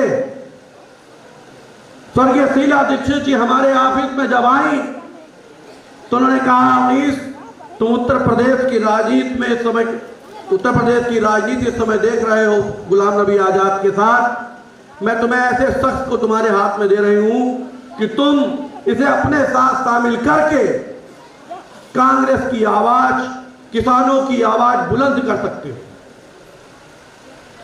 आप यकीन मानिए, जब मैं शेखर दीक्षित जी को लेके गुलाम नबी आजाद और राहुल गांधी के पास गया तो इन शख्स से जब पूछा गया कि आप उत्तर प्रदेश के चुनाव में क्या चाहते हो, आपको क्या दिया जाए जिससे आप पार्टी में शामिल हो, इन्होंने अपनी एक ही बात कही कि हमें ना कोई टिकट चाहिए, ना हमें कोई पद चाहिए। चाहते तो 2017 का चुनाव भी लड़ते और चाहते तो 2019 का भी चुनाव लड़ते।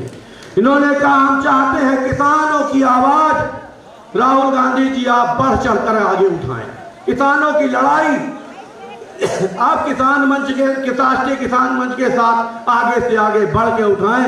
हमने सोचा कि वाकई इस इंसान में एक ताकत है, एक जज्बा है कि जो राजनीति में लाभ नहीं उठाने के लिए आए हैं, किसानों की बात करने के लिए आए हैं।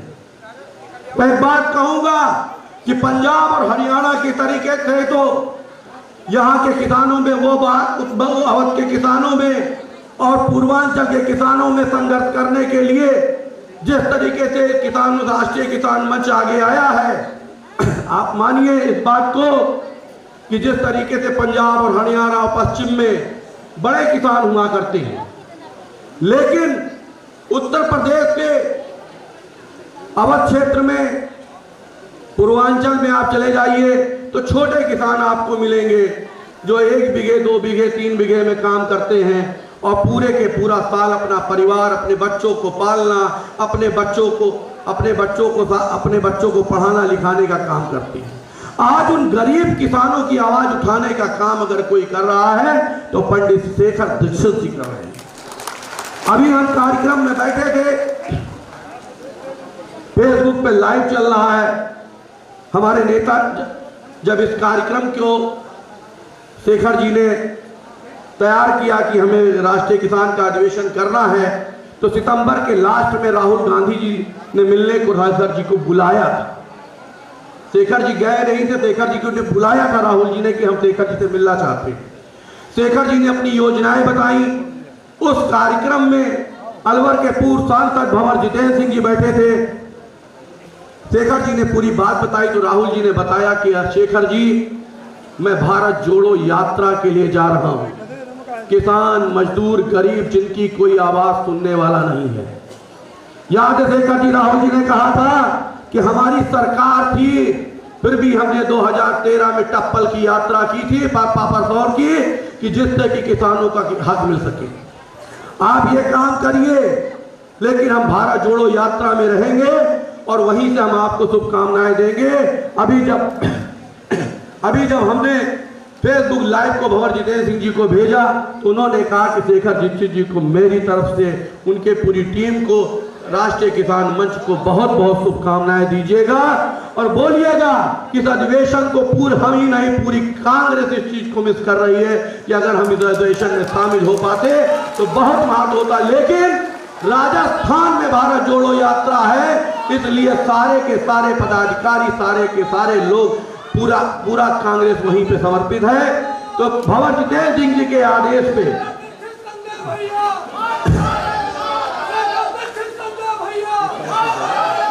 भंवर जितेंद्र सिंह जी के आदेश पे, किसान कांग्रेस के आदेश पे हमें आपका बंधन करने के लिए, हमें आपका हौसला बढ़ाने के लिए और कांग्रेस की आवाज राष्ट्रीय किसान मंच के साथ है इस बताने के लिए हमें हमारे नेता ने आपके पास भेजा है। पहले भी कांग्रेस आपके साथ खड़ी थी, आपके हर मुसीबत में, हर संकट में कांग्रेस आपके साथ खड़ी थी और आज भी कांग्रेस आपके साथ खड़ी है। याद करिए 70 का दशक, याद करिए 70 का दशक की उत्तर प्रदेश में शारदा, गंडारा, सरजू जैसी परियोजनाओं को कांग्रेस ने सपना देखा कि खेत खेत में पानी जाए। 20 साल की परियोजना के बाद आज 40 साल हो गया, आज तक वो परियोजना हेड से टेल तक पूरी नहीं हुई। किन किन वादों के साथ यहाँ पर सरकार बनाने वाले, कई सरकार बनाई लोगों ने और किसानों को लगातार ठगते रहे। आपको बताने की जरूरत नहीं है, जब टीवी पे मीडिया जो है बड़े बड़ी चीजें चलाती है, बाढ़ से फ्लड से तबाही हुई है, तो आपको पता है शेखर जी आपका दर्द समझते हैं। अवध में और पूर्वांचल में जो तबाही होती है बाढ़ की, वो शायद ही त्रासदी कहीं देश में कहीं होती हो, लेकिन उसको क्योंकि यहाँ मंझोले और छोटे किसान हैं, सब्जी विक्रेता हैं, छोटे छोटे काम करने वाले किसान हैं, तो इनकी आवाज मीडिया नहीं दिखाती है। मैं आपसे एक बार फिर कहना चाहूंगा कि मेरा यह सौभाग्य है कि मैं इस राष्ट्रीय किसान मंच से जुड़ा भी हूं और मैं इस अधिवेशन में दूसरी बार शामिल हो रहा हूं। एक बार मैं शामिल हुआ था दिल्ली की पूर्व मुख्यमंत्री शीला दीक्षित जी के कहने पे, आज हुआ हूं अपने नेता राहुल गांधी और भंवर जितेंद्र सिंह जी के कहने पे। आप यकीन मानिए, मैं आपको यकीन दिलाना चाहता हूं कि शेखर दीक्षित जैसे व्यक्ति का व्यक्तित्व, ये व्यक्ति जिनका साथ पकड़ते हैं उनका छोड़ते नहीं है, इसका प्रमाण है आपके बीच में पूर्व प्रधानमंत्री बीपी सिंह। तमाम लोग आए, तमाम लोग चले गए, लेकिन शेखर दीक्षित जी ने कभी भी गरीबों, मसीहों, मजलूमों की लड़ाई लड़ने वाले बीपी सिंह का ना साथ छोड़ा, ना हाथ छोड़ा, ना साथ छोड़ा। और जिस तरीके से इन्होंने किसानों का साथ पकड़ा है, किसानों की लड़ाई लड़ रहे हैं, आप अगर अपनी ताकत पहचान जाएं और अपने नेता को पहचान जाएं कि कितनी ताकत है, तो यकीन मानिए उत्तर प्रदेश की राजनीति को परिवर्तन करने से कोई माई का लाल रोक नहीं सकता है। और इस परिवर्तन को रोकने के बीच में कोई भी अगर बाधा है तो बाधा सिर्फ बाधा है तो आपकी शक्ति है। आप अपनी शक्ति, आप अपनी ऊर्जा, पूरी ताकत के साथ शेखर दीक्षित के साथ खड़े हो जाओ। आने वाले 2 वर्षों में किसान मंच की ताकत का एहसास हो जाएगा। यकीन ना हो तो लखनऊ की सड़कों पे निकल के देख लो, कालीदास बाग पे हलचल है कि किसान मंच कितनी ताकत से खड़ा हुआ है। मैं अपनी बातों को आगे न बढ़ाते हुए, क्योंकि आप अपने नेता को सुनने आए हैं, आप अपने नेता से ऊर्जा लेने आए हैं, आप अपनी नेता की ताकत लेने आए हैं। ये ताकत दे के भी जाना, ये ताकत लेके भी जाना और उत्तर प्रदेश के कोने कोने में, गांव-गांव में जाके किसान मंच की आवाज उठाना।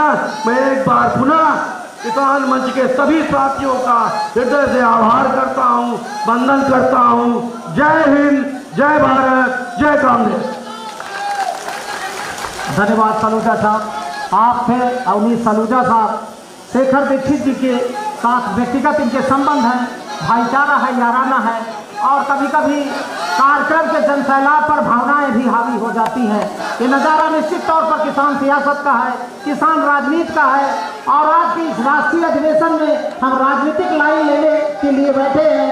मैं उस बुलंद शख्सियत को आवाज़ देने जा रहा हूँ जिस शख्सियत ने राजर्षि विश्वनाथ प्रताप सिंह के श्री चरणों में बैठकर राजनीति का कटहरा सीखा। उस शख्सियत ने जिसने कभी सेक्युलरिज्म से समझौता नहीं किया, उस शख्सियत ने जिसने कभी पिछड़ों, दलितों, अकलियतों की रहनुमाई के बीच में रोड़ा बनने वालों से लड़ाई लड़ना सीखा। स्वर्गीय रामधारी सिंह दिनकर ने कहा था, सेनानी करो प्रयाण भावी इतिहास तुम्हारा है। सेनानी करो प्रयाण भावी इतिहास तुम्हारा है। ये नखत अमा के बुझते हैं सारा आकाश तुम्हारा है। ये नखत अमा के बुझते हैं सारा आकाश तुम्हारा है। राष्ट्रीय किसान मंच के नेता, हम सबके प्रणेता, उत्तर प्रदेश के किसानों की आन बान शान, हम सब के नेता, हमारे राष्ट्रीय अध्यक्ष पंडित शेखर दीक्षित जी आपसे संवाद करेंगे, आपसे बातचीत करेंगे। आदरणीय शेखर दीक्षित जी।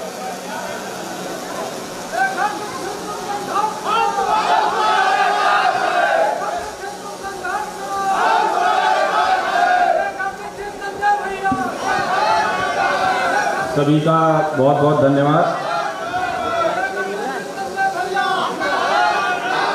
सर्वप्रथम यहाँ पर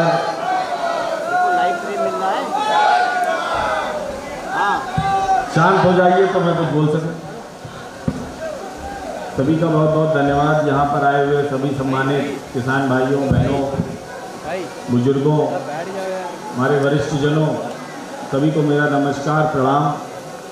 सर्वप्रथम कार्यक्रम के मुख्य अतिथि राज्यसभा सांसद बड़े भाई आदरणीय संजय सिंह जी को मैं धन्यवाद देता हूं कि उन्होंने अपना कीमती समय निकाला और वो सम्मिलित हुए। साथ में लगभग 15 साल से अधिक वर्षों से आदरणीय अशोक सिंह जी का सानिध्य मुझे प्राप्त हुआ।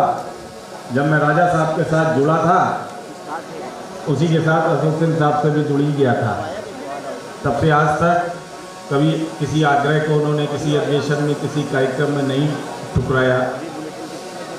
और जिस प्रकार मैं बीपी सिंह के साथ जब जुड़ा तब से आज तक रहा, मुझे लगता है उसी प्रकार बहुत सारा बलिदान देके वो लालू जी के साथ जुड़े और आज भी लालू जी के साथ जुड़े हैं। चाहते तो वो भी अब तक 2 बार सांसद हो गए। ऐसा नहीं है कि लोगों का कोई अभाव है, अच्छे लोग बहुत सारे हैं। साथ में सुभाष यादव जी जो डीपी यादव जी की पार्टी से हैं, उनके राष्ट्रीय महासचिव हैं। ओपी यादव जी हमारे राष्ट्रीय महासचिव, संजय द्विवेदी जी, लाल बहादुर सिंह जी हमारे अनुशासन समिति के अध्यक्ष हैं। वरिष्ठ किसान नेता हैं, उनको अनुभव है, उन्होंने हमसे भी पहले किसानों के लिए कार्य करना शुरू किया था। भाई अवनीश सलूजा जी, जिनका अभी आप उद्बोधन सुन रहे थे। साथ में आए हुए सभी साथियों, वेद जी, गिरीश दास जी महाराज जो जंगलेश्वर धाम के महंत हैं, उनको मैं प्रणाम अर्पित करता हूँ। आसाम गुवाहाटी से एक बार कहने पर हमारे लिए आए महान विश्वनाथ जी, आप सभी का मैं आभार प्रकट करता हूं। जिन लोगों का नाम छूट रहा है उनका भी मैं आभार प्रकट करता हूं। पूरी टीम जिन्होंने इस कार्यक्रम को करने में तन मन धन से सहयोग किया, उन सभी का मैं आभार प्रकट करता हूं। वैसे भी कार्यक्रम बहुत विलंब हो गया है, 3 बजे समापन था, 4 बज रहा है, तो मैं बहुत लंबा नहीं करूंगा। हर बार हम लोग अधिवेशन करते हैं और अधिवेशन में कुछ बिंदुओं को रखते हैं कि पूरे साल हम लोग इन पे काम करेंगे और हमारे नीचे जो किसान भाई जुड़े हैं उनको फ़ायदा पहुंचाने का काम करेंगे। तो पहली बात तो ये है कि पिछले 2 वर्षों से एक बात तो मुझे समझ में आई कि 70 साल, 74 साल, 75 साल, 50 साल, 30 साल सरकार आई और उन्होंने कहा हम किसानों के लिए भला करेंगे, पर आप में से कोई भी भला किसी का हुआ नहीं। यहाँ जितने लोग बैठे हैं सबके हालात देख के पता लग जाएगा कि आपके नीचे जो लोग हैं उनकी कितने बुरे हालात हैं। आपकी फसल का आपको मूल्य नहीं मिलता, आपकी चीज़ों का आपको कोई सही दाम नहीं मिलता, कोई सुविधा नहीं मिलती। बोलते हैं तो शासन किसी का हो, वो डंडे लाठी उसे पिटवाता है, गलत तरह की मुकदमेबाजी करता है। ये एक आम घटना है, लोकतंत्र में ये आम घटना बहुत सामान्य नहीं है। राजनीति का होना बहुत जरूरी है। हर बार हम लोग राजनीति के विषयों से बचते रहे। हमको लगता था किसानों का हक राजनीति के साथ बहुत ज़्यादा संभव नहीं है, लेकिन अब मुझे ऐसा नहीं लगता है। आज मैंने कोई प्रस्ताव नहीं बनाया, आज मैं आपके सामने कोई प्रस्ताव लेके भी नहीं आया। एक प्रस्ताव केवल लेके आया, और वो इसलिए कि लिखने की ज़रूरत नहीं है कि हमको राजनीति में साझेदारी करनी चाहिए या नहीं करनी चाहिए। देश में जितने किसान संगठन घूम रहे हैं, मेरे जैसे जितने किसान नेता घूम रहे हैं, उनको ये सोचना चाहिए कि वो सिर्फ भीड़ का हिस्सा बन के रहेंगे या वो अपने लोगों के लिए विधानसभा संसद जाके कुछ करने का भी कार्य करेंगे। भाई आप लोग जिस खामोशी से हैं, मुझे लगता है आप लोग नहीं चाहते हैं तो जोरदार आवाज के साथ बताएं कि हाँ राजनीति में हम लोग को जाना चाहिए, कि राजनीति में हमको दूर रहना चाहिए, नहीं जाना चाहिए।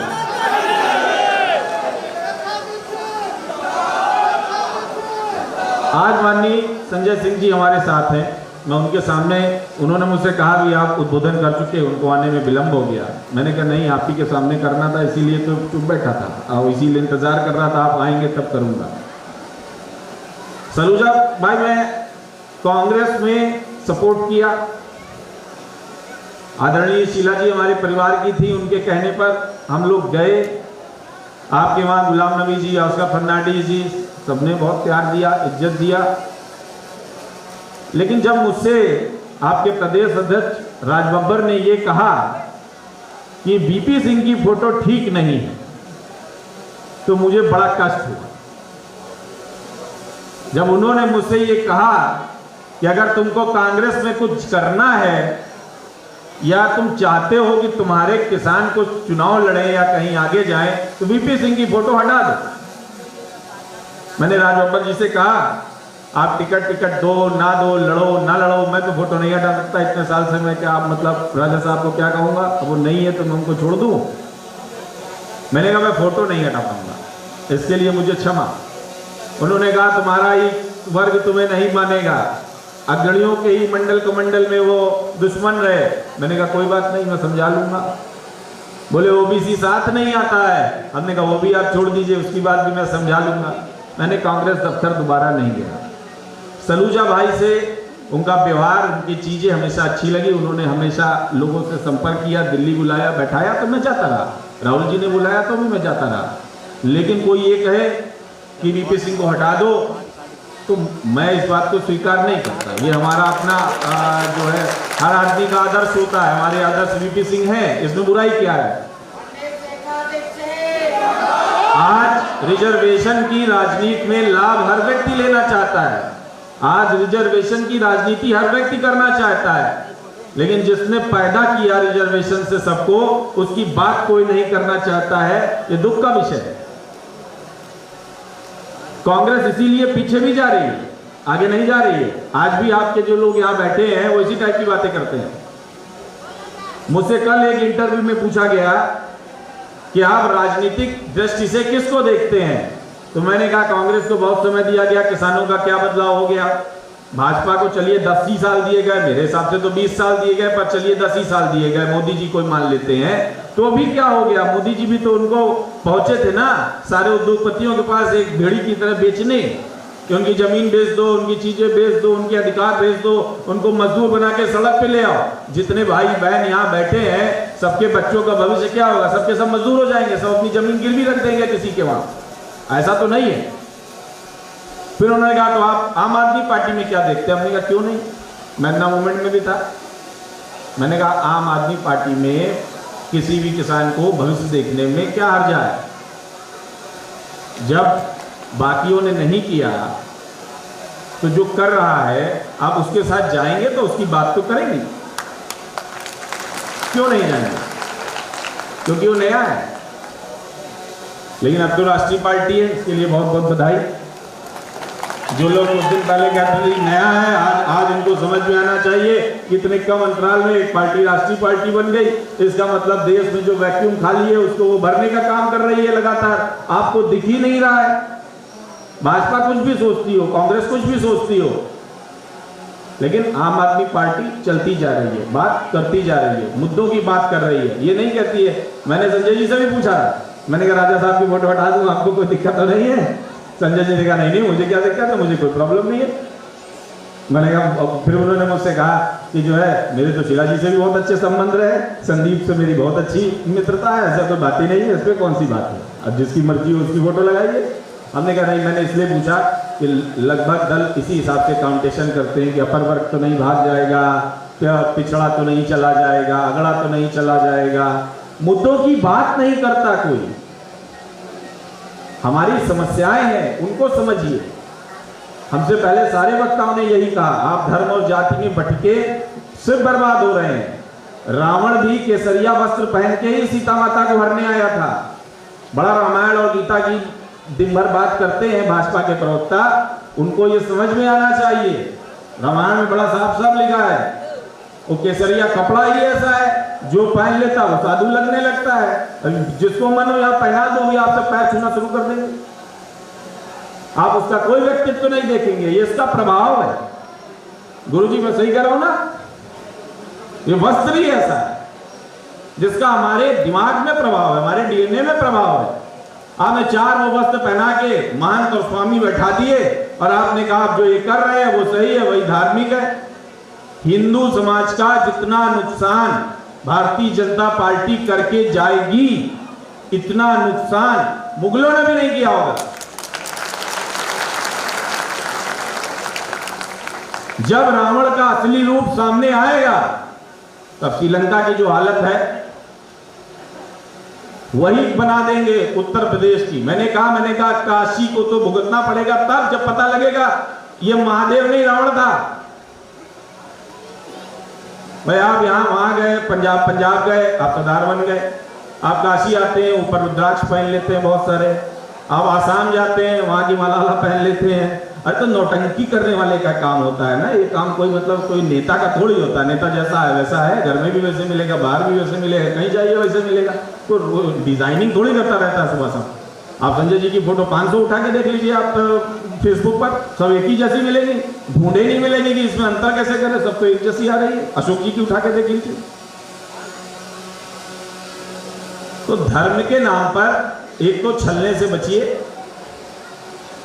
किसानों को राजनीति करनी चाहिए, इस विषय में सोचिए। यहाँ हमारे जितने पदाधिकारी आए हैं, यहाँ हमारे जितने कार्यकर्ता हैं, सीधे शब्दों में बात है कि अब भविष्य में आप लोगों को अपने बीच के व्यक्ति को सदनों में भेजना चाहिए। और अगर आप नहीं भेजेंगे, मुझे लगता था कि जब अन्ना जी ने केजरीवाल जी का विरोध किया था तो वो बात ठीक थी। तब मैं भी इसी बात का पक्षधर था कि राजनीति अलग चीज़ है, हम लोग आंदोलन करते हैं, हम लोग अलग चीज़ हैं।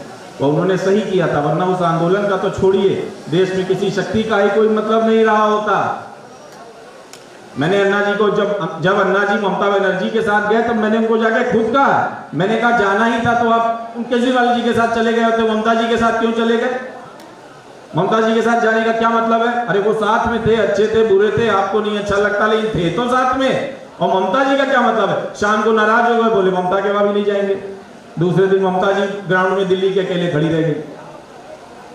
तो विषय राजनीति का है, राजनीति समझनी पड़ेगी। हमारे कार्यकर्ताओं को भी राजनीति समझना पड़ेगा और लोकसभा चुनाव में किस प्रकार भारतीय जनता पार्टी को सत्ता से बेदखल करना है, इसके विषय में एक पूरा प्रारूप बनाना पड़ेगा। आप जितने लोग इकट्ठा हैं, अगर इतने लोग अंदर बाहर जो लोग हैं अगर ईमानदारी के साथ काम करेंगे तो मैं विश्वास के साथ कह सकता हूं अवध उत्तर प्रदेश, और साथ में पूर्वांचल में भारतीय जनता पार्टी जवाब नहीं दे पाएगी जमीन पे जाके किसी भी व्यक्ति का, किसी कार्यकर्ता का वो जवाब नहीं दे पाएगी। भारतीय जनता पार्टी सिर्फ धर्म के नाम पे छलावा कर रही है, रोजगार है नहीं, कोई संसाधन बचे नहीं है, वसूली की इतनी बुरी हालात है कि जीएसटी के डर से गांव में लोग दुकान करके भाग जा रहे हैं। अरे मैं उस दिन बाराबंकी गया, वहां लोग सब पूरा बाराबंकी बंद था, मुझे लगा कोई झगड़ा हो गया, मैं क्या हो गया, क्यों बाराबंकी बंद है, पता लगा जीएसटी वाले निकल रहे थे। वो तो पुराने वैसे वसूल वाली हो गए हैं, जैसे वो टीवी में दिखाते थे कि बहुत पहले जैसे औरंगजेब जी को बहुत याद करते हैं मोदी जी की, औरंगजेब के लगान वसूलने वाले आते थे, तलवार लेकर वसूल के लेके चले जाते थे, वही हालत जीएसटी वालों की आज की डेट में हो गई है पूरे देश में। मैं भाई आप लोग संजय सिंह जी को सुनना चाहते होंगे, मुख्य अतिथि हैं, मैं बोलूँगा, बोलने का क्या है, बोलते ही रहूँगा। तो मैं अपनी वाणी को विराम देता हूँ। मेरा सिर्फ आज एक ही प्रस्ताव है, आप लोग इस पर चिंतन करिएगा, फिर आप सब लोग इस पर एक बैठक करके बताइएगा कि राजनीति में कैसे किस दिशा में चलना चाहिए।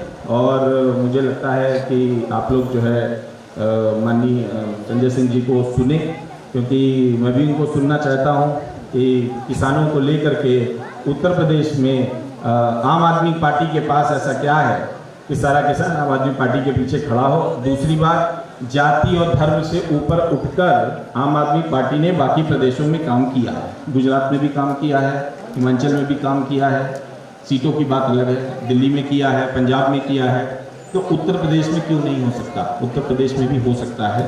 तो इस पर मिलजुल के बात करनी चाहिए। तो मुझे लगता है कि संजय जी अगर इस पर कहेंगे तो बहुत अच्छा लगेगा। इसी के साथ मैं अपनी बात को विराम दे रहा हूँ। तनुजा भाई बुरा मत मानिएगा, मतलब ये जो दर्द था वो मैंने सिर्फ आपसे कहा क्योंकि आपने पुराने जख्म को रेत दिए, वरना मैं नहीं कहता। ऐसा ना हो आप दिल्ली पहुँचते पहुँचते आप भी निकाल दिए जाए। बहुत बहुत धन्यवाद, आभार सभी का, यहाँ आए मीडिया कर्मियों का बहुत बहुत आभार, सभी साथियों का बहुत बहुत धन्यवाद। और आइए साथियों, आप राष्ट्रीय किसान मंच के इस अधिवेशन में अपने नेता, अपने राष्ट्रीय अध्यक्ष का उद्बोधन सुन रहे थे। अगले वक्ता के रूप में आमंत्रित करने जा रहा हूं। बड़ी बेसब्री, बेकरारी और बेताबी के साथ जिस रोमांचक घड़ी का आप इंतजार कर रहे थे, वो घड़ी हमारे बीच में आ पहुंची है। ये राम और रहीम का उत्तर प्रदेश है, ये तुलसी और जायसी का उत्तर प्रदेश है, ये कबीर और नानक की दुआओं का उत्तर प्रदेश है। और इस उत्तर प्रदेश में गंगा जमनी तहजीब की सियासत के पोषक सुल्तानपुर के गबड़िया से जब ये नौजवान शख्सियत राजनीति का ककारा लेकर के देश की राजनीति में निकला था, तो बहुत कम पॉलिटिकल पंडित मान रहे थे कि नतीजे क्या होंगे, लेकिन नतीजे संघर्ष से आते हैं। उन्होंने नतीजे दिए और देशव्यापी नतीजे दिए। उत्तर प्रदेश की गंगा जमनी तहजीब की माटी में उनका जन्म हुआ। हमारी हौसला अफजाई के लिए हमारे बीच में है। एक शेर के माध्यम से मैं उनको आमंत्रित करूंगा। खामोशी में सदा दे रहा कौन है, खामोशी में सदा दे रहा कौन है, नींद के इस शहर में जगह कौन है, नींद के इस शहर में जगह कौन है। रोशनी खुद से लो और आगे बढ़ो, रोशनी खुद से लो और आगे बढ़ो। अब तुम्हारा यहाँ रहनुमा कौन है, अब तुम्हारा यहाँ रहनुमा कौन है।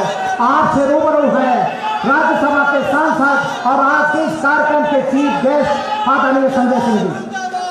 संजय भैया जिंदाबाद,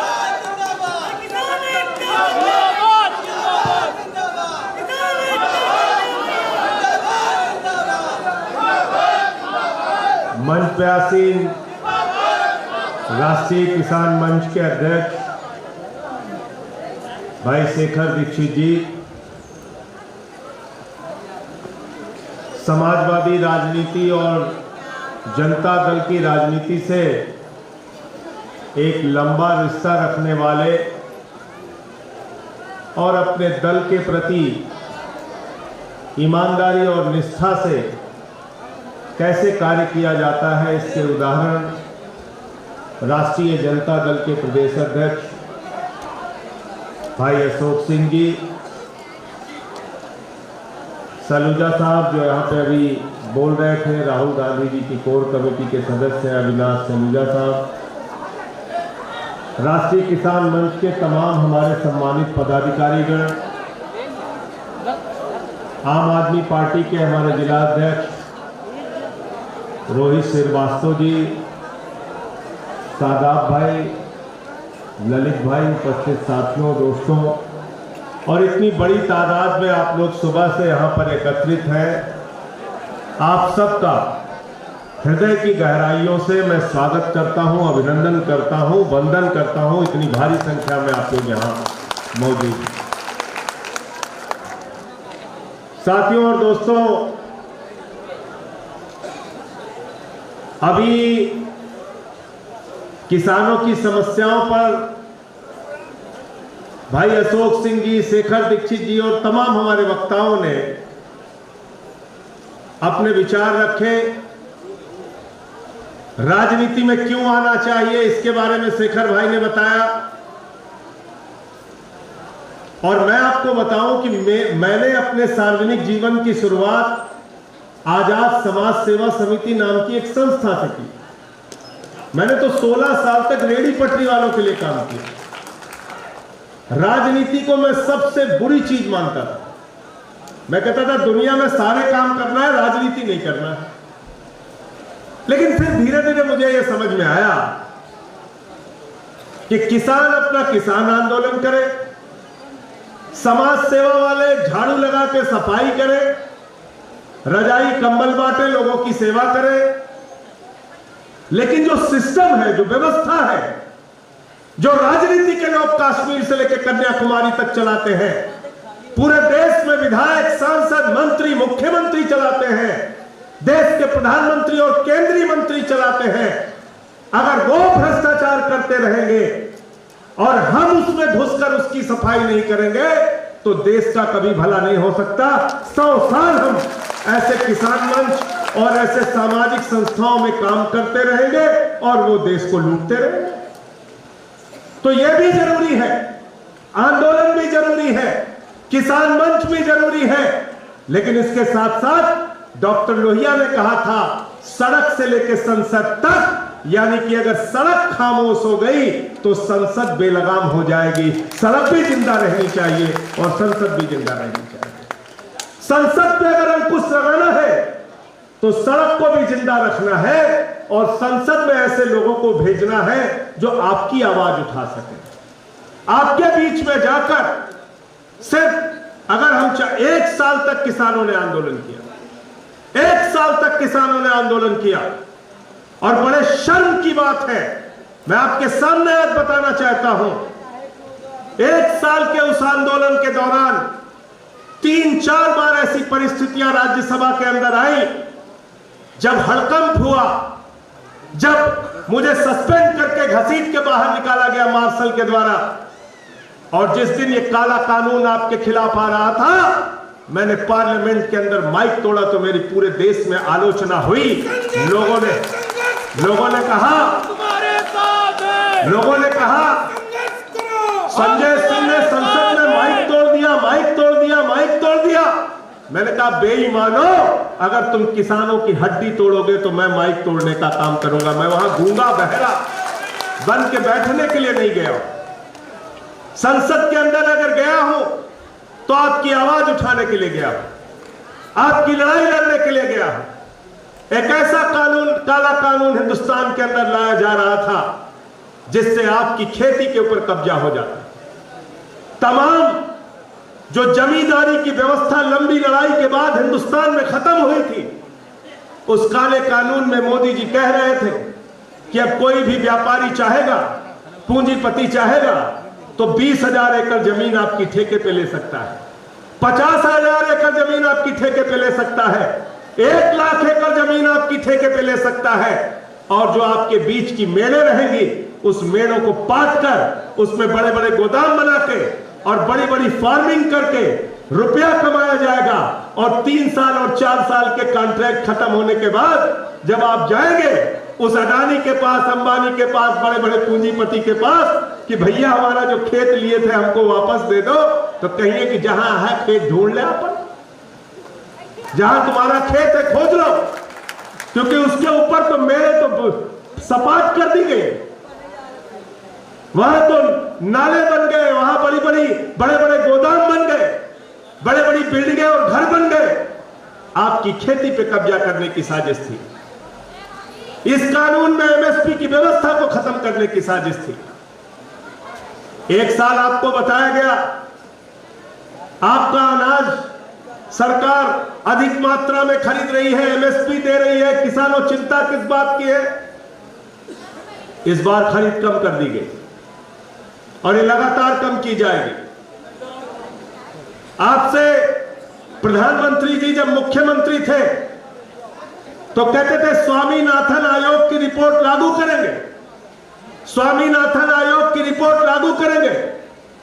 लेकिन जब देश के प्रधानमंत्री बन गए तो स्वामीनाथन आयोग की रिपोर्ट कूड़ेदान में चली गई, कूड़ेदान में चली गई।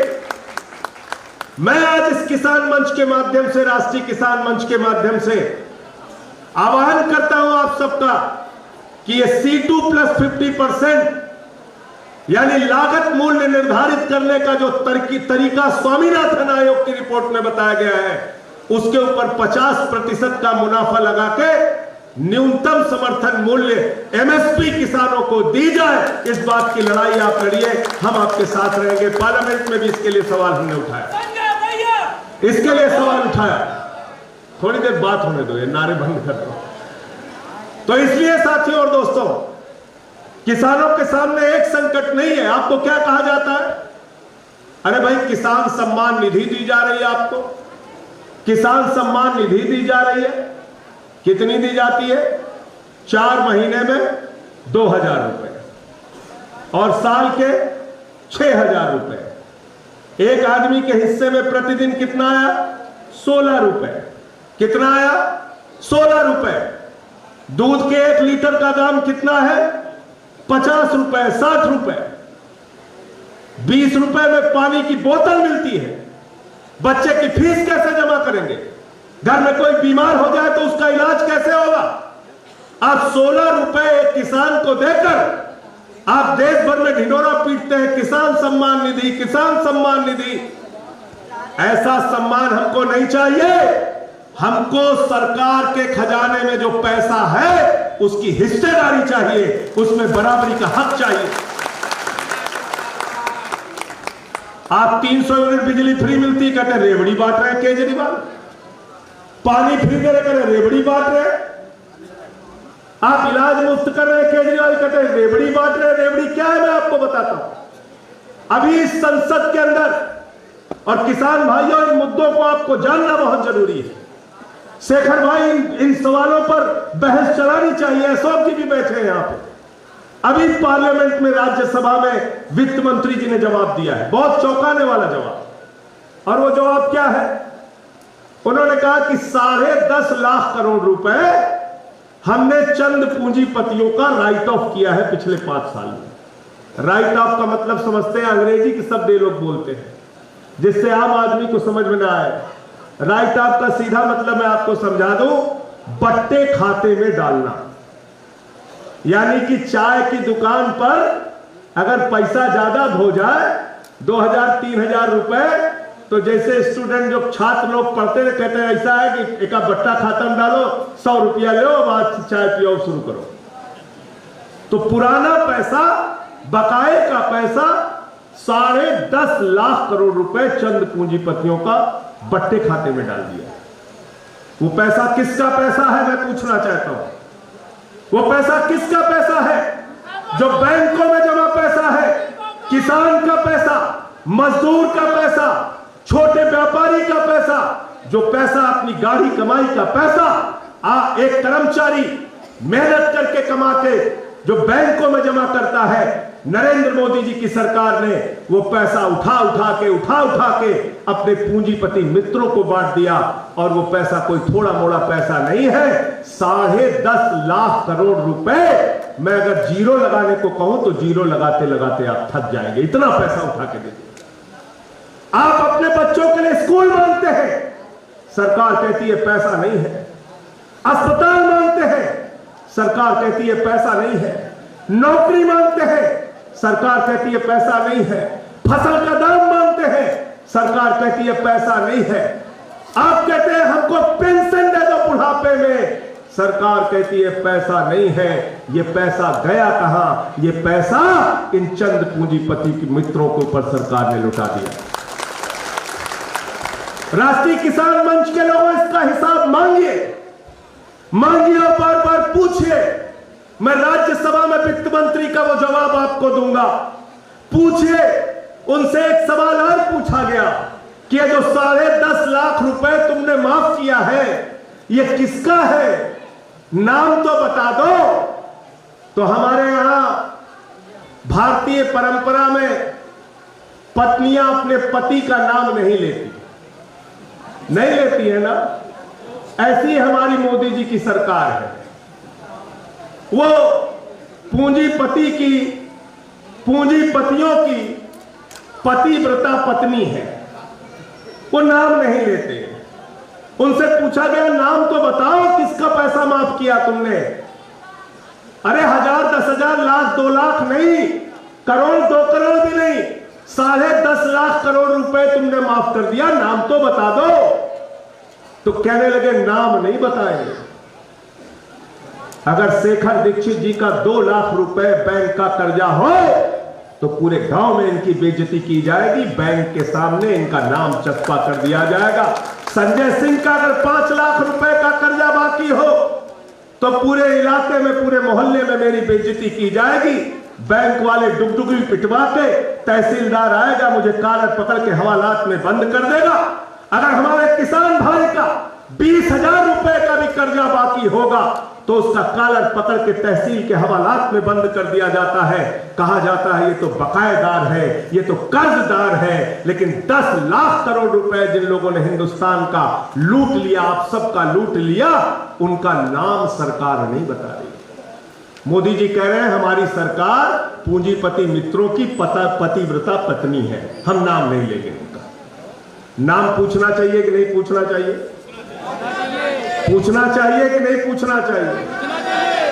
इनसे नाम पूछिए, नाम तो पता कीजिए। मुझे एक बैंक वाले ने अपना नाम नहीं बताने की शर्त पे कुछ लोगों के नाम बताए और आप सुनेंगे तो हैरान हो जाएंगे। एक कंपनी है आधुनिक मेटेलिक लिमिटेड, 5,371 करोड़ रुपए का कर्जा इनके ऊपर था।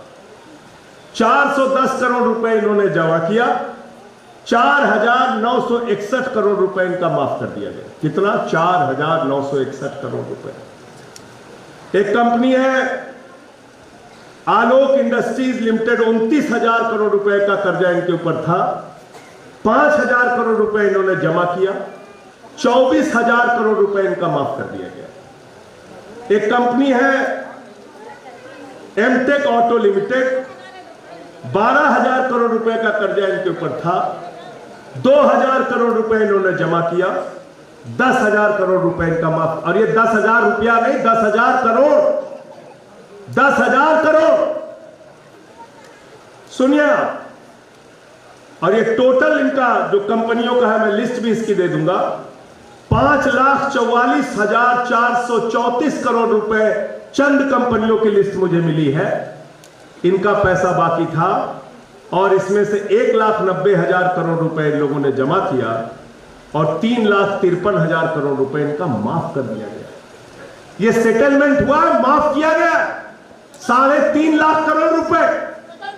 आपके बच्चे के लिए, स्कूल के लिए सरकार के पास पैसा नहीं है, मिड डे मील के लिए पैसा नहीं है, अस्पताल में दवाओं के लिए पैसा नहीं है। खून के आंसू रोने पड़ते हैं आपको अपना अगर किसान सम्मान निधि भी पाना है तो उसके लिए भी रिश्वत देनी पड़ती है, बार बार के चक्कर काटने पड़ते हैं। लेकिन चंद बेईमानों ने इस देश को जो लूटा है, इनसे सवाल कौन पूछेगा? हम और आप पूछेंगे, और तब पूछेंगे जब आपके बीच के भाई विधानसभा और संसद के अंदर और राज्यसभा में पहुंचेंगे, तब इनसे सवाल पूछेंगे। अकेले कब तक सवाल हम पूछते रहेंगे? ये तो बेईमानों की संख्या बहुत बढ़ गई है, बहुत बढ़ गई है साथियों। आज चाइना हमारे सीमाओं में घुसपैठ कर रहा है, उसकी चर्चा नहीं होती। प्रधानमंत्री जी कहते हैं लाल आंख दिखानी चाहिए, लाल आंख दिखानी चाहिए। कहां है मोदी जी आपकी लाल आंख?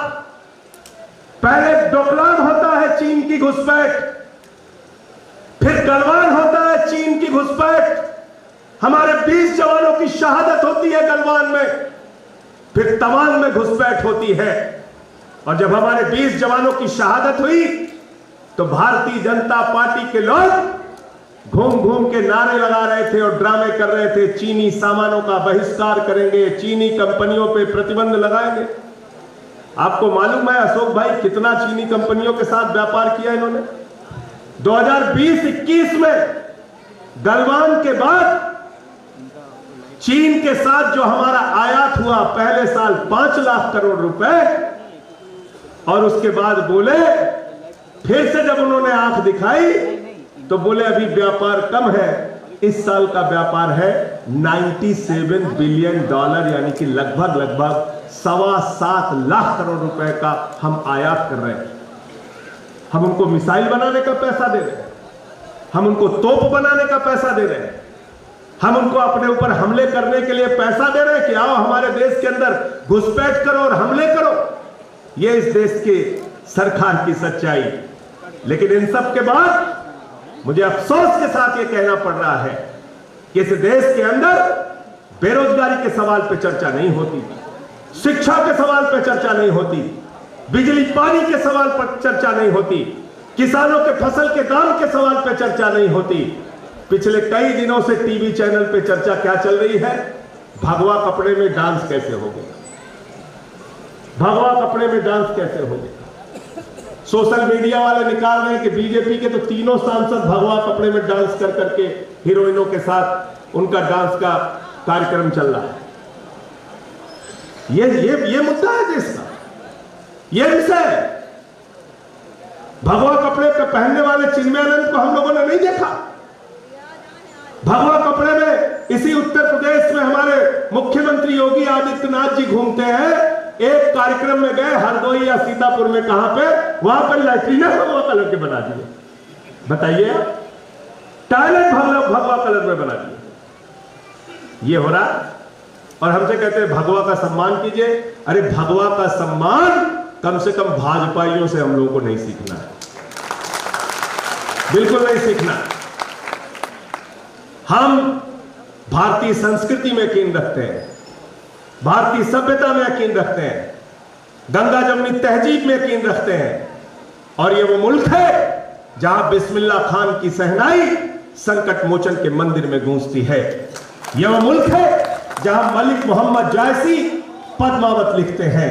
ये वो मुल्क है जहां रसखान को पढ़कर हम भगवान कृष्ण के बारे में जानते हैं। और ये मुल्क है जहां मोहम्मद रफी गाना गाते हैं, सुख के सब साथी दुख में ना कोई, मेरे राम तेरा नाम एक साचा दूजा ना कोई। ये वो है। हम मिली जुली संस्कृति के देश हैं, हम भाईचारे से रहना चाहते हैं, हम लड़ना नहीं चाहते आपस में। मारकाट की राजनीति में हमारी कोई रुचि नहीं है, लेकिन दिन रात झगड़े की राजनीति, मारकाट की राजनीति, असली मुद्दों से ध्यान भटकाने की राजनीति।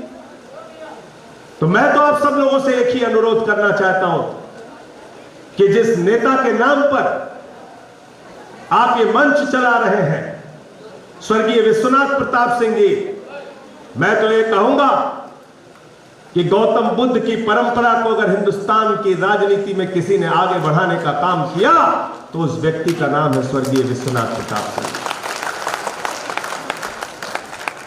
भले ही उनका जन्म ऊंची जाति में हुआ, क्षत्रिय कुल में हुआ, लेकिन उन्होंने इसका कभी ध्यान नहीं दिया और कभी इस बात की चिंता नहीं की कि मुझे अपने जाति के लिए काम करना है।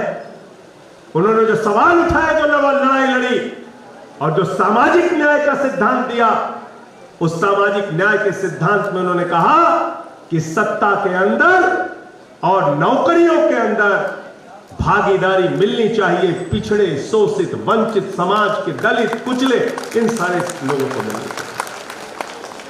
और आज भी स्वर्गीय विश्वनाथ प्रताप सिंह जी के विचार प्रासंगिक हैं।